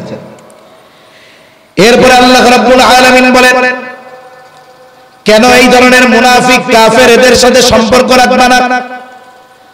আমাদের একটা প্রবাদ বাক্য আছে, যার সাথে যার মহব্বত তার সাথে তার কিয়ামত, ঠিক কিনা বলেন? যার সাথে মহব্বত তার সাথে কিয়ামত, হাসর। এটা হাদিসের একটা ভাষা। রাসূলুল্লাহ সাল্লাল্লাহু আলাইহি ওয়াসাল্লাম একদিন একজন সাহাবীর সাথে কথা বলতেছেন, হঠাৎ করে গ্রামে একজন সাহাবী আসছে। গ্রামের মানুষ, আরবের গ্রামের মানুষ, গ্রামের মানুষেরা কিছু মানুষ আছে অতি সরল। আমরা শহরের মানুষ গ্রামের মানুষের ওই সরলতাকে মূর্খতা মনে করি, কিন্তু বাস্তবতা হলো লোকটা অনেক সরল, সহজ সরল। আদব হলো, মনে করেন হযরত আমার সাথে কথা বলতেছে, আপনি এসেই হযরতকে প্রশ্ন করতে পারবেন না, কারণ এখন দুইজনের মধ্যে কথা চলতেছে, কথা শেষ হবে, এরপরে আমি প্রশ্ন করতে পারবো। কিন্তু গ্রামের মানুষ তো সহজ সরল মানুষ, এসেই নবীজিকে বলতেছে, ইয়া রাসূলুল্লাহি মাতাস সাআ, হে আল্লাহর রাসূল কিয়ামত কখন হবে? নবীজি সাল্লাল্লাহু আলাইহি ওয়াসাল্লাম ওই লোকটার সাথে কথা শেষ করার পরে জিজ্ঞাসা করতেছেন, ওই ব্যক্তি কোথায় যে জিজ্ঞাসা করলো কিয়ামত কখন হবে? ওইবার বেদুইন ওই গ্রাম্য সাহাবী বলতেছে, ইয়া রাসূলুল্লাহ আমি জিজ্ঞাসা করেছি, কিন্তু বাস্তবতা হলো কিছু বাক্য আছে, কিছু কথা আছে, শুধুমাত্র প্রেজেন্টেশনের কারণে ওই একই কথার অনেক চিন্তার পরিবর্তন ঘটে যায়, ব্যাখ্যার পরিবর্তন ঘটে যায়। যেমন একই কথা, একটা উদাহরণ দেই তাহলে বুঝতে সহজ হবে। মনে করেন আপনি যখন এখান থেকে ঢাকা যেতে চান, আপনাদের এখান থেকে বাস যায় কি যায় না? বাস কাউন্টার আছে না? আপনি কাউন্টারে গেছেন, কাউন্টারে গিয়ে কাউন্টার মাস্টারে বলতেছেন, আমি তো ঢাকা যাব, বাস কয়টায় আসবে? কাউন্টার মাস্টার বলতেছে 11টায় আসবে। বাস কয়টায় আসবে বা বাস কখন আসবে? 11টায় আসবে। আপনি বললেন ঠিক আছে, তাহলে আমাকে 11টার একটা টিকিট দেন। উনি টিকিট কেটে বসে আছেন, আপনি টিকিট কেটে বসে আছেন, 11টা বেজে 11:30, 12টা, বাস এখনো আসে না। আপনি যাওয়ার জন্য তো প্রস্তুত নাকি? কিন্তু বাস আসতেছে না, তাই না? এখন আপনি আবার কাউন্টার মাস্টারের কাছে গেছেন, গিয়ে কি বলতেছেন? বাস কখন আসবে? কথা বুঝেন নাই? টিকিট কাটার আগে কি বলছিলেন? বাস কখন আসবে? টিকিট কাটা শেষ, বাস আসে না, এখনো বলতেছেন কখন আসবে। প্রশ্ন একই না, কিন্তু প্রশ্নের বাচন ভঙ্গি, সময়, অবস্থা, এই কারণে অর্থের পরিবর্তন হয়ে গেছে। প্রথমে আপনি যখন প্রশ্নটা করেছেন বাস কখন আসবে, তখন আপনি একটা মেসেজ চাইছেন, খবর জানতে চেয়েছেন যে বাস আসার সময়টা কখন। উনি বলছে 11টায় আসবে, কিন্তু টিকিট কেটে বসে আছেন, 11টা বেজে গেছে, বাস আসে না। এখন যখন আপনি গিয়ে বলতেছেন বাস কখন আসবে, এই কথার মধ্যে আরো কিছু কথা আছে না নাই? কি কথা আছে? এই মিয়া, বাস আসার কথা 11টায়, এখন বাজে 12টা, বৈশা আছি যাওয়ার জন্য মাজা ধরে গেল, এখনো বাস আসে না কেন? বলেন তো, কথা কিন্তু একই বলছি, অর্থের পরিবর্তন আছে না নাই? আছে। তা ওই গ্রাম্য সাহাবীর বলার ভাবটা ছিল এরকম যে উনি কিয়ামতের জন্য অপেক্ষা করতেছে, কিন্তু কিয়ামত আসতেছে না। এই জন্য কিছু কিছু প্রশ্ন আছে, এই প্রশ্নগুলো করার পরে প্রশ্নের বাচন ভঙ্গি যখন পরিবর্তন হয়, জবাব দেওয়ার চাইতে পাল্টা প্রশ্ন করাটা জরুরি হয়ে যায়। আপনাদের একটা ঘটনা শোনাই। মুন্সিগঞ্জের বিক্রমপুরের বড় একজন আলেম, আল্লাহর বান্দা, করোনাকালীন সময় দুনিয়া থেকে চলে গেছেন। একদিন এক মাহফিলে হযরত ছিলেন, আমিও ছিলাম, একসাথে আমরা একটা রুমের মধ্যে বসছি। এলাকার আশেপাশের সব উলামায়ে কেরাম ওনার কাছে আসছে, জরুরি কিছু আলোচনা হচ্ছে। উনি বললেন দরজা আটকায় দাও, শুধু উলামায়ে কেরাম থাকো, কিছু দিক নির্দেশনামূলক কথা। দরজায় একটা তালিবুল ইলমকে দাঁড়া করায় দেওয়া হলো যে কেউ যদি ঢুকতে চায় আমার অনুমতি ছাড়া ঢুকতে দিবা না। গুরুত্বপূর্ণ কিছু বিষয় আলোচনা করা হচ্ছে। হঠাৎ দরজার মধ্যে একটা লোক জোরে জোরে দরজায় আঘাত করতেছে, জোরে জোরে। ছাত্ররা দরজা খুলে দিয়েছে, বলে আপনি কে করেছেন? বলে ওই যে আবু হুজুর আছে, ওনার সাথে আমার খুব জরুরি দরকার আছে, আমার কথা বলতেই হবে, না বললেই নয়। ছাত্র তো ঢুকতে দেয় না। এইবার ওই লোক চেঁচামেচি শুরু করছে। হুজুর যখন আওয়াজ পাইছে, বলে কে? বলে এক লোক আসছে হযরত, দেখা করে না করে সে যাবেই না। বলে ওরে আসতে দাও ভিতরে। কি গুরুত্বপূর্ণ বিষয় জিজ্ঞাসা করবে আল্লাহই জানে। উলামায়ে কেরামকে সরায়া জায়গা দেওয়া হইল, উনি আইসা হুজুরের সামনে বসছে। কি ইম্পর্টেন্ট প্রশ্ন করবে আল্লাহই জানে। এখন ওই লোকটার ভাব সাবে বোঝা যায় ওটা জীবনেও কোনোদিন মসজিদে মনে হয় ঢুকে না, কিন্তু হুজুররা আইসা প্রশ্ন করতেছে কি? আইসা বলে হুজুর আমার খুব জটিল একটা প্রশ্ন আছে, এলাকার কোন হুজুর সেই প্রশ্নের জবাব দিতে পারে নাই, আপনি বড় হুজুর, আপনি পারবেন। কি প্রশ্ন? কয় আমার রাসূল সাল্লাল্লাহু আলাইহি ওয়াসাল্লামের সব শ্বশুর শাশুড়িদের নাম জানার দরকার, আপনি একটু আমারে কয়ে দেন। হুজুরও বিচক্ষণ মানুষ, বলে তোর প্রশ্নের জবাব দিমু, তুই আগে আমারে দোয়া কুনুত শোনা। যেই বলছে দোয়া কুনুত শোনা, একদম দরজা থেকে বের হয়ে চলে গেছে। তা এই যে কিছু প্রশ্ন আছে, এই সব প্রশ্নের জবাব জানা থাকলেও দেওয়ার আগে পাল্টা প্রশ্ন করতে মন চায়, ঠিক কিনা বলো? গ্রাম্য সাহাবী প্রশ্ন করেছে মাতাসসাহ, কিয়ামত কখন হবে? নবীজি তাকে পাল্টা প্রশ্ন করলেন মা আদাতালাহা, কিয়ামতের জন্য তুমি কি পাথেয় সংগ্রহ করেছো? গ্রামের মানুষ সহজ সরল জবাব বলে, আমি আল্লাহ এবং তার রাসূলকে ভালোবাসি। নবীজি জবাব দিলেন আল মারউ মা মান আহাব্বা। চিন্তা করেন প্রশ্ন ছিল কি আর জবাব কোথায় গিয়ে ঠেকলো। লোকটা যেই প্রশ্ন করেছে সেই প্রশ্নের জবাব তো পাইল না, কিন্তু বাস্তবতা হলো ওই প্রশ্ন করার যেই উদ্দেশ্য ছিল ওই গ্রাম্য সাহাবীর সেই উদ্দেশ্য হাসিল হয়ে গেছে। সে বাড়ির দিকে রওনা দিয়ে চলে গেল।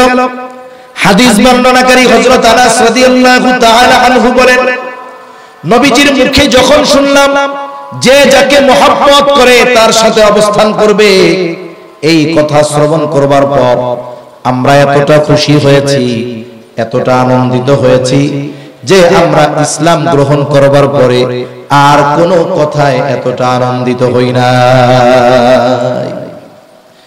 তাহলে নবীজির সাথে থাকতে পারা এটা বড় সৌভাগ্যের ব্যাপার। কিন্তু আমরা যদি বন্ধুত্ব কাফেরদের সাথে করি, মুনাফিকদের সাথে করি, তাহলে নবীজির সাথে অবস্থান করার সুযোগ তো আর থাকবে না। তখন ওই কাফেরদের সাথে, মুনাফিকদের সাথে তার বন্ধু, তার দোসরেরা একসাথে জাহান্নামে অবস্থান করবে, ঠিক কিনা বলো? এখন এরা যেই জাহান্নামে যাবে, এই জাহান্নামের স্পেশালিটি আছে তো।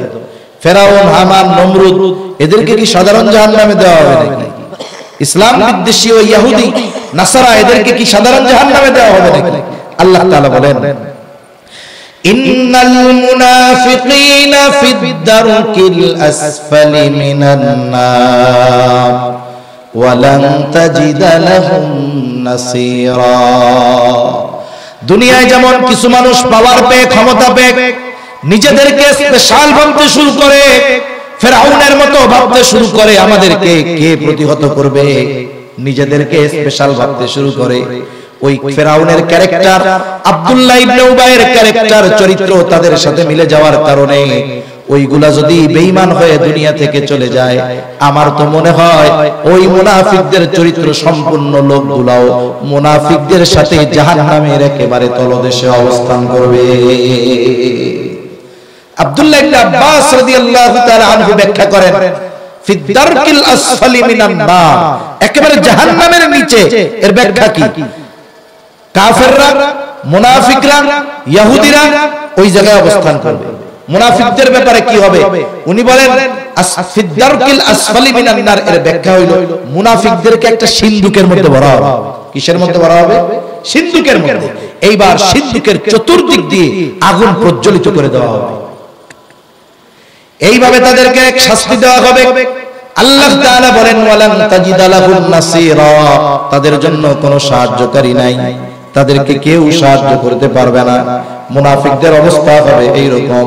এরপরে আল্লাহ রাব্বুল আলামিন জানায় দেন, তবে যারা শয়তানের ধোঁকায় পড়ে নেফাকি করেছে, পাপাচারে লিপ্ত হয়ে গেছে, গুনার সাথে জড়ায় গেছে, বুঝতে পারে নাই, বড় ভাইয়ের মাধ্যমে পাপে লিপ্ত হয়ে গেছে, কোরআনের বিরুদ্ধে আচরণ করেছে, নবী রাসূলের বিরুদ্ধে আচরণ করেছে, উলামায়ে কেরামের বিরুদ্ধে আচরণ করেছে, কিন্তু একটা সময় সে বুঝতে পেরেছে যে এই কাজগুলো আমার জন্য ভালো নয়, এই কাজগুলো আমার আখিরাতকে বরবাদ করে দিবে। আত্ম উপলব্ধি নিজের মধ্যে চলে আসছে, এইবার গুনার থেকে ফিরে তাওবা করছে। ওই যেই মানুষগুলো পাপাচারে লিপ্ত ছিল, সে যদি তাওবা করে নেয়, নিঃসন্দেহে তাওবার দরজা খোলা আছে না নাই? আল্লাহ তাআলা তাওবার দরজা খুলে রেখেছেন। ওই জালেমরা, মুনাফিকের চরিত্র বিশিষ্ট মানুষগুলো আত্ম উপলব্ধি যদি তাদের মধ্যে আসে, যদি গুনার চিন্তা হয়, আল্লাহর ভয় হয়ে যায়, তারা যদি দ্বীনের পথে ফিরে আসে, হতে পারে আল্লাহ তাআলার বন্ধু হয়ে দুনিয়া থেকে বিদায় নিতে পারবে। হাদিসের মধ্যে আসছে খিয়ারুহুম ফিল জাহিলিয়া ওয়া খিয়ারুহুম ফিল ইসলাম। সাহাবায়ে কেরামের ঈমানের ব্যাপারে জিজ্ঞাসা করা হচ্ছে, নবীজি জানায় দিলেন ইসলাম গ্রহণের পূর্বে তার প্রতিপত্তি যেমন ছিল, ইসলাম গ্রহণের পরে সেটাও থাকবে। যেমন হযরত ওমর রাদিয়াল্লাহু তাআলা ইসলাম গ্রহণের আগে পাওয়ার ছিল কি ছিল না? কেউ সাহস করে নাই যে আব্দুল্লাহর ছেলে মুহাম্মাদের মাথা নিয়ে আসো। দাঁড়ায় গেছে হযরত ওমর 100 লাল উটের জন্য, দাঁড়ায় গেছে ওমর, কিন্তু আল্লাহ তাআলা হেদায়েত নসিবে লেখা রাখছে, হেদায়েত হয়ে গেছে, ইসলাম গ্রহণ করছে। এবার গোপনে নামাজ চলতেছে, মুসলমানের সংখ্যা অল্প কয়েকজন। এইবার হযরত ওমর রাদিয়াল্লাহু তাআলা আনহু খোলা তলোয়ার নিয়ে আসছে কাবার সামনে। এই শোন, খাত্তাবের ছেলে আজকে থেকে ঈমানদার, আজকে থেকে মুসলমানেরা বাইতুল্লাহর চত্বরে নামাজ পড়বে, কে আসিস প্রতিবাদ করার জন্য আসবি, তার ফয়সালা এই ওমর তরবারির মাধ্যমে করবে। সুবহানাল্লাহ।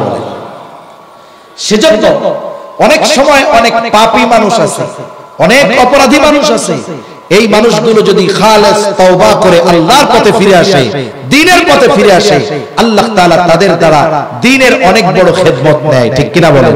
সে দরজা আল্লাহ ওপেন রেখে দিয়েছেন।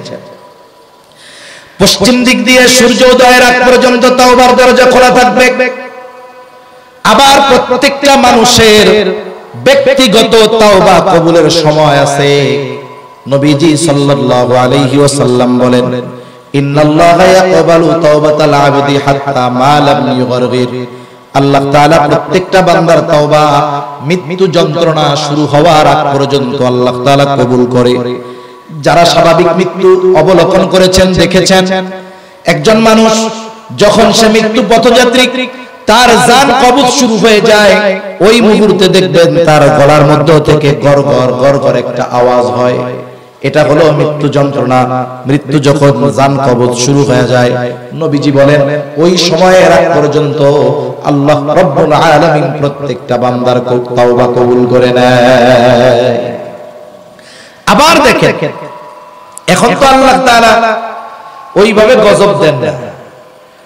আল্লাহ সুবহানাহু ওয়া তাআলা গজব আসার পূর্বে তওবা কবুল করলে তওবা কবুল হয়, আর এখানে মৃত্যু যন্ত্রণা শুরু হওয়ার আগে তওবা করলে তওবা কবুল হয়। আর অতীতের ইতিহাস যেগুলো গজব আসার পূর্বে যদি তারা তওবা করতো আল্লাহ মাফ করে দিতেন। যেমন হযরত ইউনূস আলাইহিস সালামের সম্প্রদায়, হযরত ইউনূস আলাইহিস সালাম দীর্ঘদিন ব্যাপী দ্বীনের দাওয়াত দিয়েছে, তাদের মধ্যে কোনো পরিবর্তন নাই। আল্লাহ তাআলা জানায় দিলেন ইউনূস 3 দিন পরে এদের উপরে গজব আসবে। গজবের খবর পাওয়ার পরে ইউনূস আলাইহিস সালামের ওই উম্মতেরা আরো উশৃঙ্খল হয়ে উঠল। এখন একটু পরপর শুধু ইউনূস আলাইহিস সালাম রে বলে গজব কখন আসবে। এভাবে 2 দিন অতিবাহিত হয়ে গেছে, উম্মতের মধ্যে কোনো পরিবর্তন নাই, বরং তাদের অবাধ্যতার মাত্রা আরো বাড়ছে। আল্লাহ তাআলা যখন কোথাও গজব দেন, ওই এলাকায় যদি কোনো নবী থাকতেন, ঈমানদার থাকতেন, আগে তাদেরকে নিরাপদে সরায় নেন, এরপরে গজব দিতেন। অতীতের এই ইতিহাসের উপরে কিয়াস করে আল্লাহ তাআলার পক্ষ থেকে নির্দেশ আসার আগেই হযরত ইউনূস আলাইহিস সালাম এলাকা ছেড়ে চলে গেলেন। পরের দিন সকালবেলায় যেই দিন গজব আসবে, সব মানুষেরা ইউনূস আলাইহিস সালামের বাড়িতে আসছে মজা করার জন্য। এসে বলে, ইউনূস কই, গজব কখন হবে? কিন্তু ঘরের মধ্য থেকে কোনো সাড়া শব্দ নাই, কোনো আওয়াজ নাই।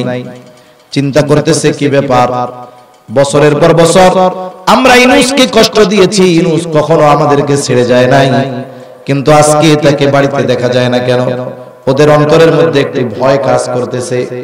এইবার কয়েকজনরে বলে, যাও আশেপাশে একটু খুঁজে দেখে আসো, কোথাও ইউনূস আলাইহিস সালামরে দেখা যায় নাকি।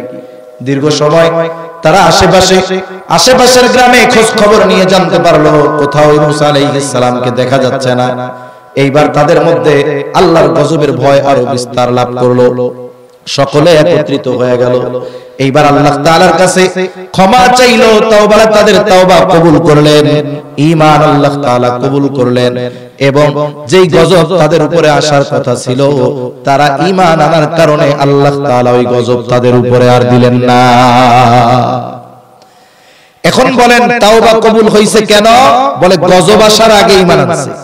যদি গজব চলে আসতো, ওই অবস্থায় যদি ঈমান আনার ঘোষণা দিত, ঈমান কবুল হইতো।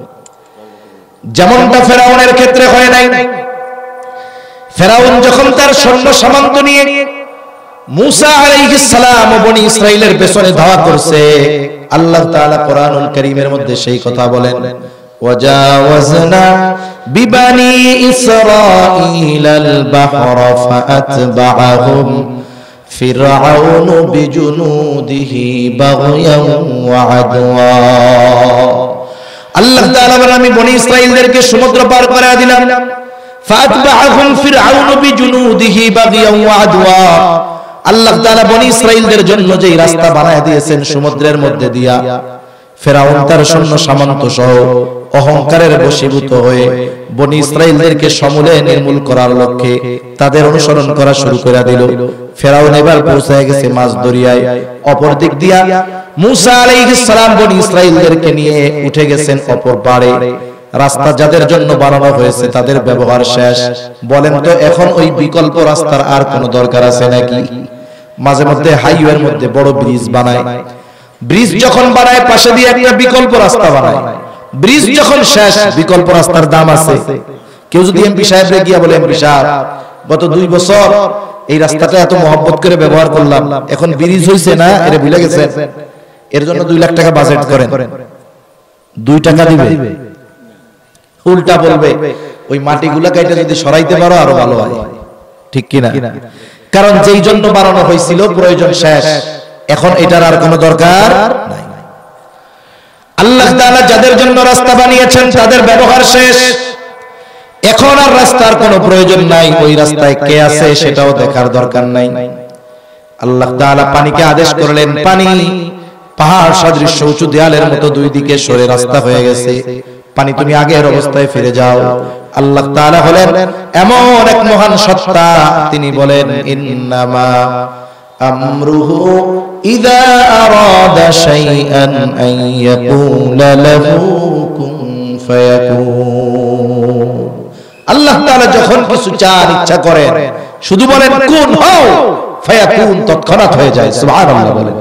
এবার পানি দুই দিক দিয়ে একসাথে ফেরাউনের উপরে পড়ছে, লম্বা ঘটনা। এবার ফেরাউন হাবুডুবু খাইতেছে। তাফসীরের মধ্যে আসছে একেবারে ওরা তো নিচে, পানি পড়ছে উপর থেকে, উপরে আসার আর সুযোগ নাই, পানির চাপেই শেষ। কিন্তু জিবরাইল আলাইহিস সালাম এক টান দিয়ে ফেরাউনের উপরে নিয়ে আসছে। চুবনি চলতেছে, ফেরাউন বুঝতে পারছে খোদাইগিরি শেষ। এইবার আল্লাহ তাআলার প্রতি ঈমান আনার ঘোষণা দিয়ে বলে হাত্তা ইযা আদরাকাহুল গরাক ক্বালা আমানতু আন্নাহু লা ইলাহা ইল্লাল্লাযী আমানাত বিহি বানু ইসরাঈল ওয়া আনা মিনাল মুসলিমিন। আল্লাহ রাব্বুল আলামিন বলেন, যখন হাবুডুবু খাইতেছে ফেরাউন বলে আমানতু আন্নাহু লা ইলাহা ইল্লাল্লাযী আমানাত বিহি বানু ইসরাঈল, আমি ঈমান আনলাম আল্লাহ ছাড়া কোনো ইলাহ নাই, বনি ইসরাইল যার উপরে ঈমান এনেছে আমি তো মুসলমানদেরই একজন। বলেন তো ঈমান আনার জন্য এর চাইতে সুস্পষ্ট ঘোষণা দেওয়া লাগে নাকি? লাগে না। কিন্তু এরপরে আল্লাহ তাআলা তার ঈমান কবুল করেন নাই। কেন? বলে গজব আসার পরে ঈমান আনছে। যদি গজব আসার আগে এই ঘোষণা ফেরাউন দিয়ে দিত, কত বড় অবাধ্য, নিজেকে খোদা দাবি করেছে, ও যদি গজব আসার আগে এই ঘোষণা দিত, কোনো সন্দেহ নাই আল্লাহ তাআলা ওকেও মাফ করে দিত। সেজন্য সময় সুযোগ তো আছে। অনুরোধ করব, যারা এই মুনাফিকদের চরিত্র নিয়ে এই দুনিয়ার উপরে বসবাস করতেছে, এখানে যারা আছে, যারা শুনতেছে, মিডিয়ার কল্যাণে যারা শুনবে, সকলকে অনুরোধ করব ফিরে আসেন। আল্লাহ তাআলা ক্ষমার দরজা ওপেন করে রাখছে, ঠিক কিনা বলেন? নিরাশ হবেন না। আল্লাহ তাআলা বলেন লা তাকনাতু মির রাহমাতিল্লাহ, আমার রহমত থেকে তোমরা নিরাশ হবে না।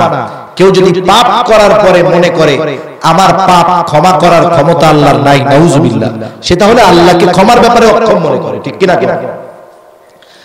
এই জন্য আল্লাহ রাব্বুল আলামিন কেমন যেন জানায়া দেন, এই মুনাফিকদের চরিত্র সম্পন্ন মানুষগুলো যারা আছে শুনে নাও, ওয়ালান তাজিদা লাহুম নাসীরা, ওদের জন্য তো কোনো সাহায্যকারী নাই, আখিরাতে জাহান্নাম হবে ওদের সর্বশেষ ঠিকানা। তবে এই ধরনের চরিত্র সম্পন্ন মানুষ যারা আছে তাদের জন্য তো কোনো ক্ষমা নাই, তবে তাদের জন্য আছে। তারা কারা? আল্লাহ তাআলা বলেন ইল্লাল্লাযীনা তাবু ওয়া আসলাহু ওয়া আতাসামু বিল্লাহি ওয়া আখলাসু দীনাহুম লিল্লাহি ফাউলাইকা মা'আল মুমিনিন ওয়া সাওফা ইউতিল্লাহুল মুমিনিনা আজরান আযীমা। মুনাফিকদের চরিত্র নিয়ে যারা বেঈমান হয়ে দুনিয়া থেকে বিদায় নেবে, এরা জাহান্নামের একেবারে তলদেশে অবস্থান করবে। তবে যেই মানুষগুলো মৃত্যু আসার পূর্বে আল্লাহ তাআলার কাছে তওবা করবে, ক্ষমা প্রার্থনা করবে, মাফ চাইবে, আল্লাহ তাআলা তাদের ব্যাপারে জানায় দিয়া বলেন তাদের কোনো চিন্তা নাই। তারা যারা তওবা করবে, নিজেদেরকে পরিশুদ্ধ করবে, সাথে সাথে আল্লাহ তাআলা বলেন ওয়াতাসামু বিল্লাহ, আল্লাহর রজ্জুকে যারা শক্ত করে ধরবে। এখন কথা হইল আল্লাহর রশি, আল্লাহর রজ্জু কি? সব তাফসীরের সব মুফাসসিরদের রাইসুল মুফাসসির আব্দুল্লাহ ইবনে আব্বাস রাদিয়াল্লাহু তাআলা আনহু বলেন আল্লাহর রশি হইল কোরআন আর সুন্নাহ, কোরআন আর হাদিস। এই কোরআন সুন্নাহ আল্লাহর রজ্জু, এই দুটোকে যে ধরবে তার কোনো টেনশন নাই। কেন নাই? বলে এই দুইটার শেষ প্রান্তেই আছে আল্লাহর জান্নাত। সুবহানাল্লাহ বলেন। এজন্য গুনাহ যত করুক না কেন, ফিরে যদি আসে, কোরআনুল কারীমকে যদি আঁকড়ে ধরে, তাহলে আল্লাহ রাব্বুল আলামিনের ঘোষণা যে আমি আল্লাহ তাআলা maaf করে দিব। নিজেকে যদি পরিশুদ্ধ বানায় নেয়, তাওবা করছে আবার গুনাহ করে, তা হবে না। একেবারে খালেস তাওবা করতে হবে এবং আল্লাহ রাব্বুল আলামিনের দ্বীনের একনিষ্ঠ অনুসরণকারী হতে হবে। দ্বীনের একনিষ্ঠ অনুসরণকারী হতে হবে। আমরা মনে করি যে দ্বীন মনে হয় শুধু নামাজ, রোজা, হজ, যাকাতের নাম। আমরা দ্বীনকে তো শুধু নামাজ, রোজা, হজ, যাকাত আর উমরা, কিছু দান সাদকার মধ্যে সীমাবদ্ধ করে ফেলেছি। দ্বীন হলো জীবন ব্যবস্থা। দ্বীন কি বলেন? জীবন ব্যবস্থা। তার মানে জীবনের প্রত্যেকটা ক্ষেত্রে কি করতে হবে আল্লাহ তাআলা আমাদেরকে সেই নির্দেশনা দিয়েছেন কি দেন নাই? আফসোস এই দ্বীন পেয়ে আমরা মানি না, আর ইহুদিদের মধ্যে যারা বুঝমান ছিল ওরা ওদের মধ্য থেকে একজন ইহুদি একদিন হযরত ওমর রাদিয়াল্লাহু তাআলা আনহুর কাছে আসে। ওমর রাদিয়াল্লাহু তাআলা আনহুর কাছে এসে বলতেছে, খলিফাতুল মুসলিমিন, আল্লাহ তাআলা যে কোরআন আপনাদের নবীর উপরে নাজিল করেছেন, ওই কোরআনের মধ্যে এমন একটা আয়াত আছে, ওই আয়াত যদি তাওরাতের মধ্যে মুসা আলাইহিস সালামের উপরে নাজিল হইতো, ওই দিনটারে আমরা ঈদের দিন বানায় ফেলতাম। ওমর রাদিয়াল্লাহু তাআলা জিজ্ঞাসা করে, কোন সে আয়াত? এইবার ওই ইহুদি বলতেছে, শুনেন, আল্লাহ তাআলা কোরআনুল কারীমের মধ্যে বলেছেন, আল ইয়াউমা আকমালতু লাকুম দীনাকুম ওয়া আতমামতু আলাইকুম নি'মাতি ওয়া রাদিতু লাকুমুল ইসলাম দীনা। আল্লাহ তাআলা বলেন, আল ইয়াউম, আজকের এই দিন, আকমালতু লাকুম দীনাকুম, আমি তোমাদের জন্য তোমাদের দিন তথা জীবন ব্যবস্থাকে আমি পরিপূর্ণ করে দিলাম। ওয়া আতমামতু আলাইকুম নি'মাতি, আমার নিয়ামত তোমাদের জন্য পরিপূর্ণ করলাম।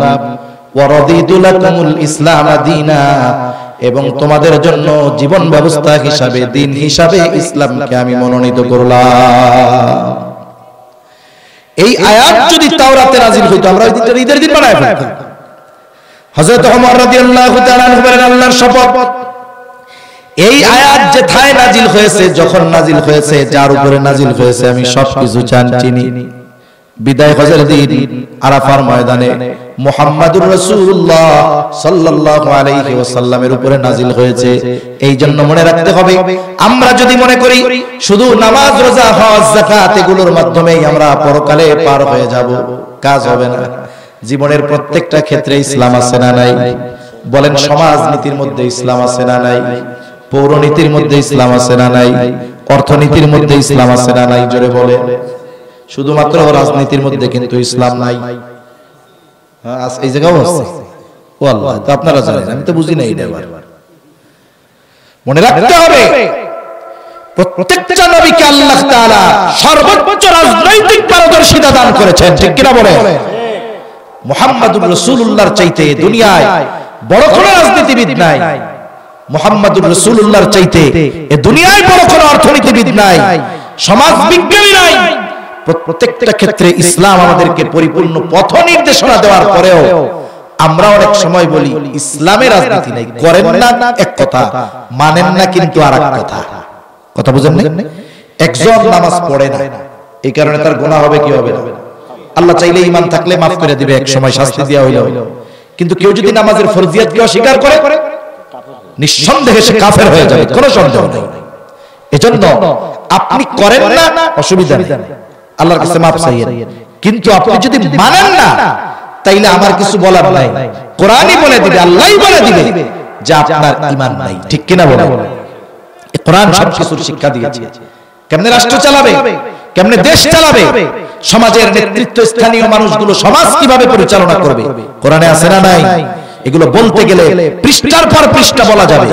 কিন্তু আফসোস, এই কোরআনের এই সংবিধান কথাগুলোকে আমরা ডিনাই করে উড়িয়ে দেই।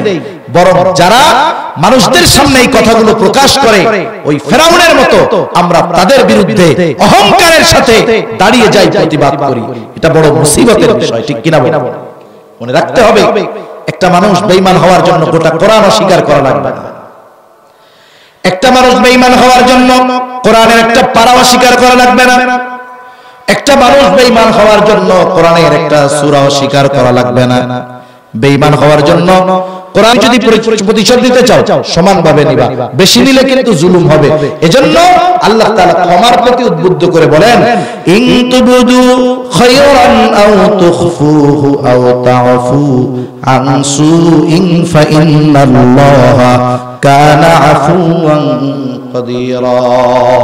আল্লাহ তাআলা বলেন, ইন তুবদু খায়রান আও তুখফুহু আও তা'ফু, যদি তোমরা কোনো সৎকর্ম প্রকাশ্যে করো বা গোপনে করো, অথবা যদি কাউরে ক্ষমা কইরা দাও, আও তা'ফু আন সু, তোমারে কষ্ট দিছিল, তোমারে বকা দিছিল, তোমাকে আঘাত করেছিল, তুমি যদি সেটা ক্ষমা করে দাও, ফাইনাল্লাহা কানা আফুওয়ান কাদিরা, নিশ্চয়ই আল্লাহ তাআলা সর্বাধিক ক্ষমাশীল ও ক্ষমতাশীল।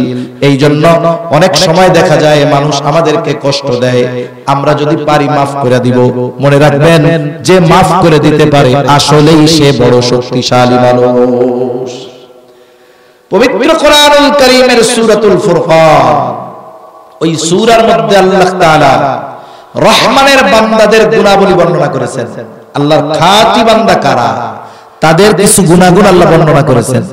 এই বর্ণনা করতে গিয়ে আল্লাহ তাআলা বলেন, ওয়া ইযা খাতাবাহুমুল জাহিলুনা ক্বালু সালামা।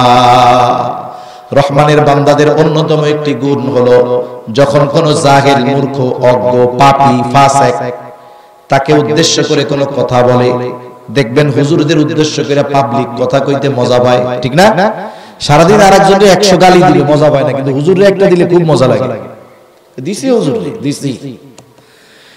এখন একজন বুজুর্গ মানুষ, তাকে একজন বকা দিচ্ছে, সে কোনো কথা কয় না, সে চুপ করে আছে, ভাই থাম থাম। উনি তো চলে আসলো, কিন্তু গলাবাজি, দেখছি গলাবাজি করছে, কি বলে দেখছস হুজুর আমার সামনে কথাই কইতে পারে নাই, ও মনে করতেছে ও জিতে গেছে, তাই না? আর হুজুর চুপ থাকছে, বা ওই শরীফ মানুষ, ভদ্র মানুষটা চুপ করে চলে আসছে কিছু না বলে, এটাকে দুর্বলতা মনে করার সুযোগ নাই, বরং উনি ওনার ভদ্রতার পরিচয় দিয়েছেন, এবং উনি যে আল্লাহর একজন খাঁটি বান্দা এর পরিচয় দিয়েছেন, ঠিক কিনা বলেন? আমরাও দেখেছি আমাদের অতীত বর্তমানে বহুত বুজুর্গ ওলামায়ে কেরাম এখনো আছে, আমরা তাদেরকে দেখি যে কিছু মানুষ খোসা মেরে কথা বলে, টিটকারি মেরে কথা বলে। অনেক মানুষ দুনিয়ায় আছে, তাদেরকে বলে দুনিয়া থেকে চলে গেছে, এমন মানুষ কেউ বলে আছে না নাই? মনে রাখতে হবে এই ধরনের মানুষগুলো আল্লাহর বান্দা, এই জন্য শক্তি সামর্থ্য থাকার পরেও প্রতিবাদ করে না বিধায় এ কথা মনে করার কোনো সুযোগ নাই উনি দুর্বল। এজন্য আল্লাহ তাআলা জানিয়ে দিলেন, তুমি যদি ক্ষমা করে দাও সেটা হইতে সবচাইতে উত্তম। এরপরে আল্লাহ রাব্বুল আলামিন বলেন, ইন্নাল্লাযীনা ইয়াকফুরুনা বিল্লাহি ওয়া রাসূলিহি ওয়া ইউরিদুনা আন ইউফাররিকু বাইনাল্লাহি ওয়া রাসূলিহি ওয়া ইয়াকুলুনা নু'মিনু বিবা'দিন ওয়া নাকফুরু বিবা'দ ওয়া ইউরিদুনা আন ইয়াত্তাখিযু বাইনা যালিকা সাবিলা। এই আয়াতের মধ্যে ইহুদি এবং নাসারাদের ব্যাপারে বলা হয়েছে। যেমন ইহুদি যারা, এরা নিজেদেরকে মুসা আলাইহিস সালামের উম্মত হিসাবে দাবি করে, তাওরাতকে নিজেদের কিতাব হিসাবে মানত, আল্লাহকে রব বলে স্বীকার করত, কিন্তু মুহাম্মদুর রাসূলুল্লাহ সাল্লাল্লাহু আলাইহি ওয়াসাল্লামকে নবী বলে তারা মানতে রাজি ছিল না। সাথে সাথে ইহুদিরা হযরত ঈসা আলাইহিস সালামকেও নবী মানতে রাজি ছিল না, কিন্তু আল্লাহকে তারা বিশ্বাস করত। আল্লাহকে তারা কি করত? বিশ্বাস করত, কিন্তু নবী হিসেবে ঈসা আলাইহিস সালামকে মানে নাই। পরবর্তীতে মুহাম্মদুর রাসূলুল্লাহ সাল্লাল্লাহু আলাইহি ওয়াসাল্লামকে মানে নাই। তার মানে আল্লাহ এবং নবীর মধ্যে তারা পার্থক্য সৃষ্টি করেছে। খ্রিস্টানরা কি করছে? খ্রিস্টানরা ঈসা আলাইহিস সালামকে নবী মানছে, আল্লাহকে রব বলে স্বীকার করছে, কিন্তু মুহাম্মদুর রাসূলুল্লাহ সাল্লাল্লাহু আলাইহি ওয়াসাল্লামকে তারা নবী মানতে রাজি ছিল না। এই কথাই আল্লাহ তাআলা বলেন, ইন্নাল্লাযীনা ইয়াকফুরুনা বিল্লাহি ওয়া রাসূলিহি ওয়া ইউরিদুনা আন ইউফাররিকু বাইনাল্লাহি ওয়া রাসূলিহি, নিশ্চয়ই যারা কুফরি করেছে আল্লাহ এবং রাসূলের ব্যাপারে, ওয়া ইউরিদুনা আন ইউফাররিকু বাইনাল্লাহি ওয়া রাসূলিহি, তারা চেয়েছে আল্লাহ এবং রাসূলের মধ্যে পার্থক্য করার জন্য। তারা বলে ওয়ায়াকুলুনা নুমিনু বিবা'দিন ওয়া নাকফুরু বিবা'দ, আমরা কিছু মানবো কিছু অস্বীকার করব, আল্লাহরে মানবো কিন্তু নবীরে মানবো না। কিন্তু এইভাবে যদি কেউ করে তার কি ঈমান থাকবে? আল্লাহর নবী সাল্লাল্লাহু আলাইহি ওয়াসাল্লাম বলেন, যদি আমার জীবদ্দশায় মুসা আলাইহিস সালাম দুনিয়ায় জীবিত থাকতো, তিনি তাহলে আমার ধর্মের উপরে চলতেন, আমার ধর্ম তিনি গ্রহণ করতেন। এজন্য ইহুদি এবং খ্রিস্টানেরা নবীকে যেহেতু নবী বলে মানে নাই, এজন্য আল্লাহ তাআলা স্পষ্টভাবে তাদেরকে কাফের বলে অভিহিত করেছেন। وَيُرِيدُونَ أَن يَتَّخِذُوا بَيْنَ ذَلِكَ سَبِيلًا, আল্লাহ রাব্বুল আলামিন জানায় দেন তারা তো চায় ঈমান এবং কুফরের মধ্যবর্তী কোনো পথ অবলম্বন করতে। তারা ইসলামও ছাড়তে চায় না, কুফরিও বাদ দিতে চায় না। আমাদের দেশে সমাজে কিছু মুসলমান এরকম আছে, আল্লাহরেও খুশি করতে চায়, শয়তানরেও খুশি রাখতে চায়। আছে না এরকম? এরকম আছে। সুদও খায়, নামাজও পড়ে। চিন্তা করে সুদ খেয়ে গোনা করলাম, নামাজ পড়ে কাটায় দিলাম, এ কি সোজা কাম? কাজ হবে না। এজন্য আমাকে আপনাকে দ্বীনের ক্ষেত্রে অবশ্যই অবশ্যই আল্লাহ এবং রাসূলের প্রদর্শিত যেই পথ, ওই পথটাই আমাদের অনুসরণ করতে হবে। আমরা যদি কাফেরের সাথেও সম্পর্ক রাখি, মুনাফিকের সাথেও সম্পর্ক রাখি, মসজিদেও যাই, পূজায়ও যাই, গির্জায়ও যাই, প্যাগোডায়ও যাই, বুঝতে হবে আল্লাহ বলেন ও নিজের পরিচয় যা দেয় দিক, ওটা হলো খাঁটি কাফের। ওটা কি কাফের? কোরআনুল কারীমে যেমন খাঁটি মুমিনের কথা আছে না, সূরা আনফালের শুরুতেই তো আল্লাহ তাআলা খাঁটি মুমিনের গুণাবলী বর্ণনা করে বলতেছেন উলাইকা হুমুল মুমিনুনা হাক্কা, এরা হলো খাঁটি মুমিন। এখন খাঁটি কাফের কারা? আল্লাহ রাব্বুল আলামিন বলেন এই ধরনের ক্যারেক্টার যাদের মধ্যে আছে, যারা কিছু মানে কিছু মানে না, এরকম লোক তো আমাদের সমাজে নাই। কোরআনের কিছু মানে কিছু মানে না, এরকম লোক আছে না নাই? মনে রাখতে হবে এদের ব্যাপারে আল্লাহ তাআলা জানায় দেন উলাইকা হুমুল কাফিরুনা হাক্কা, এইগুলা হলো একেবারে ভেজাল মুক্ত খাঁটি কাফের। এদের ব্যাপারে আল্লাহ তাআলা বলেন ওয়া'তাদনা লিল কাফিরিনা আযাবাম মুহিনা, আর আল্লাহ তাআলা বলেন আমি এই কাফেরদের জন্য লাঞ্ছনাদায়ক কঠিন শাস্তি আমি আল্লাহ তাআলা প্রস্তুত করে রেখেছি। এখন সর্বশেষ আল্লাহ তাআলা মুমিনদেরকে কিছু অ্যাডভাইস দিচ্ছেন এই রুকুর শেষে। উপদেশ কি? আল্লাহ তাআলা বলেন ওয়াল্লাযীনা আমানু বিল্লাহি ওয়া রাসূলিহি ওয়া লাম ইউফাররিকু বাইনা আহাদিন মিনহুম উলাইকা সাওফা ইউতিহিম উজুরহুম ওয়া কানা আল্লাহু গফুরুর রহিমা। আল্লাহ তাআলা বলেন ওয়াল্লাযীনা আমানু বিল্লাহি ওয়া রাসূলিহি, যারা আল্লাহ এবং তার রাসূলের উপরে ঈমান এনেছে, ওয়া লাম ইউফাররিকু বাইনা আহাদিম মিনহুম, আল্লাহ এবং রাসূলের ব্যাপারে কোনো পার্থক্য করেন নাই। দেখেন আমরাই একমাত্র এই বিশ্বাস করি, যেমন আমরা ছোটবেলায় বক্তব্যে পড়েছি আমানতু বিল্লাহ ওয়া মালাইকাতিহি ওয়া কুতুবিহি ওয়া রুসুলিহি ওয়াল ইয়াউমিল আখিরি ওয়াল কদরি খাইরিহি ওয়া শাররিহি মিনাল্লাহি তাআলা ওয়াল বা'সি বা'দাল মাউত। ঈমান আনলাম আল্লাহর উপরে, ফেরেশতাগণের উপরে, কিতাব সমূহের উপরে। দেখেন আমরা ঈমান আনছি কিন্তু সব কিতাবের উপরে। কোরআনের উপরে আনছি, তাওরাতের উপরে এনেছি, জাবুরের উপরে এনেছি, ইনজিলের উপরে এনেছি। এক কথায় যত সহিফা আছে সব মিলাইয়া 104 খানা, সবগুলোর উপরে ঈমান তো আনছি, আমল করছি কোরআনের উপরে। ঠিক কিনা বলেন? ঈমান আনছি সবগুলোর উপরে, আমল করেছি কোরআনের উপরে। কেন? বলে এটা আল্লাহর নির্দেশ, এই জন্য করছি। আবার দেখেন আমরা ঈমান এনেছি সব রাসূলগণের উপরে, সবাই যে আল্লাহর রাসূল এটা আমরা বিশ্বাস করে নিয়েছি। মুসা আলাইহিস সালাম আল্লাহর নবী, ঈসা আলাইহিস সালাম আল্লাহর নবী, বিশ্বাস করে নিয়েছি। কিন্তু নাসারারা আল্লাহকে বিশ্বাস করছে, ওদের নবীকে বিশ্বাস করছে, কিন্তু আমার আপনার নবীকে নবী বলে তারা মানে না। ইহুদিরা মুসা আলাইহিস সালামকে বিশ্বাস করেছে, অতীতের অনেক নবীকে বিশ্বাস করেছে, ওরা ঈসা আলাইহিস সালামকে নবী মানে নাই, এবং আমাদের নবীকে ইহুদিরা নবী বলে মেনে নেয় না। তাহলে আমাদের ঈমান পরিপূর্ণ এবং পাওয়ারফুল, এই কথাই আল্লাহ তাআলা বলেন যারা আল্লাহ এবং সব রাসূলগণের উপরে ঈমান আনলো, ওয়ালাম ইউফাররিকু বাইনা আহাদিন মিনহুম, আল্লাহ এবং রাসূলের মধ্যে তারা কোনো পার্থক্য করে নাই যে আমরা শুধুমাত্র মুহাম্মদ সাল্লাল্লাহু আলাইহি ওয়াসাল্লামের উপরে ঈমান আনবো, খ্রিস্টান ওরা তো ঈসা আলাইহিস সালামের মানে, তাহলে আমরা ঈসা আলাইহিস সালামের উপরে ঈমান আনবো না। এরকম কোন পার্থক্য আমরা করেছি? জোরে বলেন করেছি? কোন কিতাবের ব্যাপারে করেছি? কোন নবী রাসূলগণের ব্যাপারে করেছি? করি নাই। এই ধরনের গুণওয়ালা লোকদের কথাই আল্লাহ তাআলা বলেন ওয়ালাম ইউফাররিকু বাইনা আহাদিন মিনহুম, যারা আল্লাহ এবং রাসূলের মধ্যে কোনো পার্থক্য করে নাই, তাদের ব্যাপারে কি বলেন?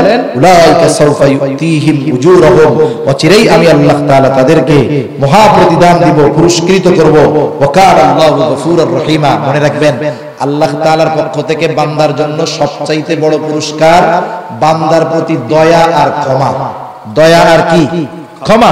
এজন্য দেখেন আরেক জায়গায় আছে ইন কুনতুম তুহিব্বুনাল্লাহ ফাত্তাবিউনি ইউহিব্বুকুমুল্লাহ ওয়া ইয়াগফির লাকুম যুনুবাকুম। প্রথম পুরস্কার কি? আল্লাহ বলেন তোমাদের গুনাহগুলো maaf করে দেব। কেন maaf করে দেব? ইন্নাহু হুয়াল গফুরুর রহিম, তিনি অতিশয় ক্ষমাশীল, অতিশয় দয়ালু, এজন্য maaf করে দিবে। এজন্য আল্লাহর পক্ষ থেকে বান্দার জন্য সবচাইতে বড় পুরস্কার ক্ষমা এবং দয়া। ক্ষমা এবং কি? দয়া। আল্লাহ তাআলা বলেন হামিদুম মাজিদ। আল্লাহুম্মা বারিক আলা মুহাম্মাদিন ওয়া আলা আলি মুহাম্মাদ কামা বারাকতা আলা ইব্রাহিম ওয়া আলা আলি ইব্রাহিম ইন্নাকা হামিদুম মাজিদ। আলহামদুলিল্লাহি রাব্বিল আলামিন ওয়াল আকিবাতু লিল মুত্তাকিন والصلاة والسلام على خير خلقه محمد وعلى آله وأصحابه أجمعين. ربنا ظلمنا أنفسنا وإن لم تغفر لنا وترحمنا لنكونن من الخاسرين.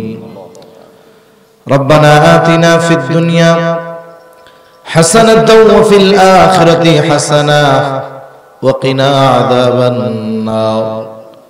ربنا لا تزغ قلوبنا بعد إذ هديتنا وهب لنا من لدنك رحمة إنك أنت الوهاب.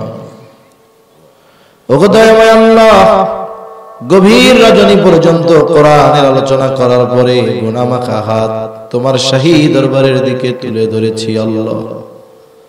রাত যত গভীর হয় দুনিয়ার মানুষের দরজাগুলো বন্ধ হয়ে যায়, আর রাত যত গভীর হয় আপনার রহমতের দুয়ার তত উন্মোচিত হয়। আল্লাহ, আমরা গুনাহগার, আপনি গফফার, গফুর, গফফার, রহিম, রহমান নামের ওসিলায় যে যেখান থেকে হাত উঁচু করেছে আমাদের সকলের বিগত জীবনের সব ধরনের গুনাহগুলো আপনি মাফ করে দেন। আয় আল্লাহ, খাস করে এই মাহফিল আপনি কবুল আর মঞ্জুর করে নেন। আয় আল্লাহ, 3 দিন ব্যাপী যত আলোচনা হয়েছে, যত আলোচনা শ্রবণ করেছেন যারা, আমরা যারা বলেছি, আয় আল্লাহ প্রত্যেকটা ভালো কথার উপরে আমল করবার তৌফিক আল্লাহ আপনি দিয়ে দেন। অপ্রয়োজনীয় কথাগুলো জেহেন থেকে মুছে দেন। আয় আল্লাহ, কোরআনের আদব হক রক্ষা করে কথা বলার মতো ক্ষমতা আমাদের নাই, আমরা দুর্বল, আমরা তো অপারগ।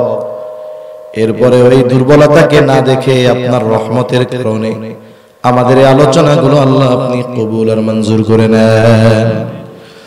আয় আল্লাহ, দীর্ঘ সময় ব্যাপী মাহফিল হয়ে আসতেছে, প্রায় 29 বছর। বিগত তাফসীর মাহফিলগুলোকে কবুল করে নেন। আজকে এই তাফসীর মাহফিল কবুল করে নেন। কিয়ামত পর্যন্ত কবুলের সাথে এই মাহফিল সমাপন করার জিম্মাদারি আল্লাহ আপনি নিয়ে নেন। আল্লাহ, যিনি প্রতিষ্ঠাতা দুনিয়ায় আছে ওনাকে সুস্থ দীর্ঘ অনেক হায়াত দিয়ে দেন। আল্লাহ, যে মাদ্রাসার ময়দানে মাহফিল, আয় আল্লাহ এই মাদ্রাসার প্রতিষ্ঠাতা, মসজিদের প্রতিষ্ঠাতা, সর্বজন শ্রদ্ধেয় আলেমে দ্বীন, আয় আল্লাহ এখনো তিনি দুনিয়ায় বেঁচে আছেন। বয়সের ভারে নুয়ে পড়লেও কোরআনের মহব্বতে উপস্থিত থেকে তিনি বসে বসে চাতক পাখির নেই কোরআনের আলোচনা শুনেছেন। আল্লাহ, আয় আল্লাহ বিজ্ঞ প্রবীণ বয়োবৃদ্ধ আলেমকে আপনি সুস্থ দীর্ঘ অনেক হায়াত দিয়া দেন। ইয়া রাব্বাল আলামিন, খাস করে এই মাদ্রাসার উস্তাদ ছাত্র যারা আছে কবুল করে নেন। আয় আল্লাহ, অনেক মা বোনেরা এসেছেন কোরআনের মহব্বতে, আমার মা বোনদেরকে আপনি কবুল আর মঞ্জুর করে নেন। আয় আল্লাহ, খাস করে যারা অর্থ দিয়ে, শ্রম দিয়ে, সময় দিয়ে, সৎ পরামর্শ দিয়ে প্রচন্ড গরমকে উপেক্ষা করে ধৈর্যের সাথে কোরআনের মহব্বতে বসে থেকেছে, মাহফিল কামিয়াবির জন্য সহযোগিতা করেছে, সকলের সকল ধরনের সাহায্য সহযোগিতা আপনি কবুল আর মঞ্জুর করে নেন। আল্লাহ, কে কোন আশায় সহযোগিতা করেছে আপনার জানা আছে। আল্লাহ, আপনি সকলের মনের নেক চাওয়া, নেক আশাগুলো কবুল করে নেন। ইয়া রাব্বাল আলামিন, খাস করে আমাদের কবুল করেন। আয় আল্লাহ, আমরা যারা বলনেওয়ালা আছি আমাদেরকে ইখলাসের সাথে বলবার তৌফিক দেন, শ্রোতাদেরকে ইখলাসের সাথে শোনার তৌফিক দেন, সকল আয়োজকদেরকে ইখলাসের সাথে আয়োজন করার তৌফিক আল্লাহ আপনি দিয়ে দেন।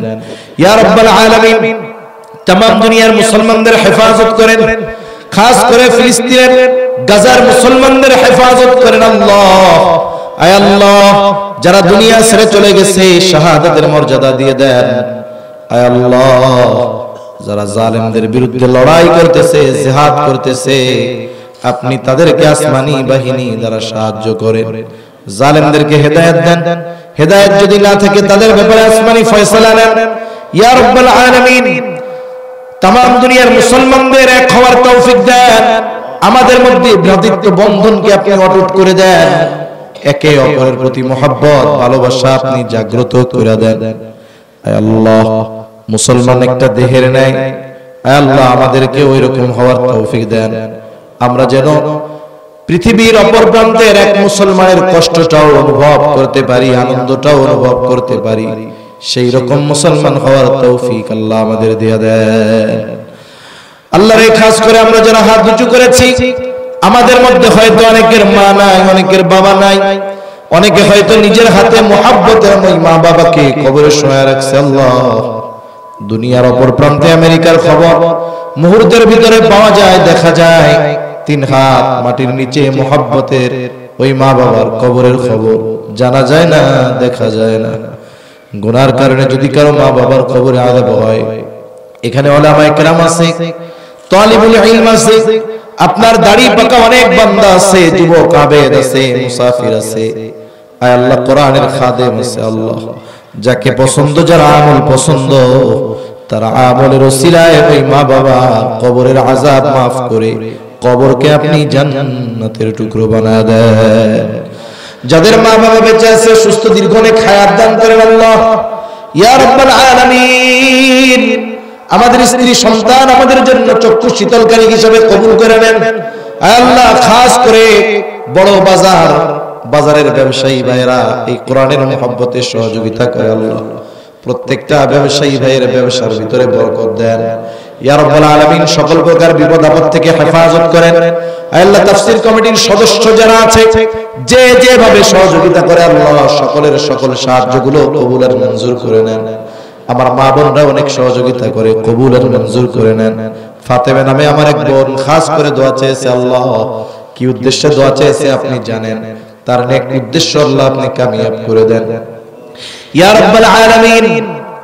যারা অভাবে আছে অভাব দূর করে দেন, ঋণগ্রস্তের ঋণ পরিশোধ করার তৌফিক দেন আয় আল্লাহ। যারা বেকার আছে হালাল কর্মসংস্থানের ব্যবস্থা করে দেন আয় আল্লাহ। হারাম থেকে বেঁচে থাকার তৌফিক ও হিম্মত আল্লাহ আপনি দিয়ে দেন আল্লাহ। আমাদের দেশ সহ তাম দুনিয়ার মধ্যে আল্লাহ আপনি কোরআনের আইন, কোরআনের শাসন আল্লাহ আপনি বাস্তবায়ন করে দেন আল্লাহ। আমাদেরকে উলামায়ে কেরামের মর্যাদা করার, তাদের মর্যাদা বোঝার তৌফিক দেন আল্লাহ ইয়া রাব্বাল আলামিন। খাস করে আমাদের সকলকে বারবার মক্কা মদিনা জিয়ারত করার তৌফিক আল্লাহ আপনি দিয়ে দিয়েন আল্লাহ। মা বোনদের কবুল করেন, পর্দানিশীন বানায় দেন, 5 ওয়াক্ত নামাজ যথাযথভাবে আদায় করার তৌফিক দেন। আমাদেরকে অহংকার, হিংসা, লোভ মুক্ত হৃদয় আল্লাহ আপনি দান করেন। বেনামাজিদের নামাজি বানিয়ে দেন, সুন্নাতবিহীন মানুষগুলোকে আপনি সুন্নাতওয়ালা বানায় দেন। খাস করে আমার কলিজার টুকরো যুবক যারা আছে আল্লাহ, এদেরকে ইসলামের জন্য কবুল করেন। ওমর, ওসমান, আলী, খালেদের মতো এদেরকে ইসলামের জন্য আপনি কবুল আর মঞ্জুর করে নেন। আমাদেরকে সকল প্রকার পাপাচার থেকে বেঁচে থাকার তৌফিক ও হিম্মত দেন।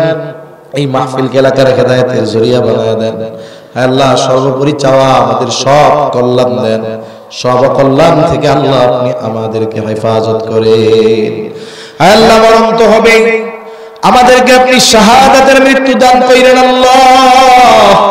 আয় আল্লাহ ঘরে ফালায়া আপনি মাইরেন না, শাহাদাতের মৃত্যু আপনি আমাদেরকে দিয়েন। দ্বীনের উপরে অটল অবিচল থেকে এই দুনিয়ার হায়াত অতিবাহিত করার তৌফিক আল্লাহ দিয়ে দিয়েন। মালাকুল মউত যখন মৃত্যুর পয়গাম নিয়ে হাজির হয়ে যাবে, আপনি আপনার সকল বান্দার জবানে তাওহীদের কালিমা নসিব করে দিয়েন। ইহদিনাস সিরাতাল মুস্তাকিম, ইহদিনাস সিরাতাল মুস্তাকিম, সিরাতাল লাযীনা আন'আমতা আলাইহিম গায়রিল মাগদুবি আলাইহিম ওয়ালাদ দাল্লিন। رب اجعلني مقيم الصلاة ومن ذريتي ربنا وتقبل دعاء ربنا اغفر لي ولوالدي وللمؤمنين يوم يقوم الحساب ربنا هب لنا من أزواجنا وذرياتنا قرة أعين واجعلنا للمتقين إماما رب ارحمهما كما ربياني صغيرا সকলে আমার সাথে পড়েন রব্বির রহমহুমা কামা রব্বায়ানি সগীরা ওয়া সাল্লাল্লাহু তাআলা আলা খায়রি খালকিহি মুহাম্মাদিন ওয়া আলা আলিহি ওয়া আসহাবিহি আজমাইন আমিন বিরহমাতিকা ইয়া আরহামার রাহিমিন আমিন সুবহানাল্লাহি ওয়া বিহামদিহি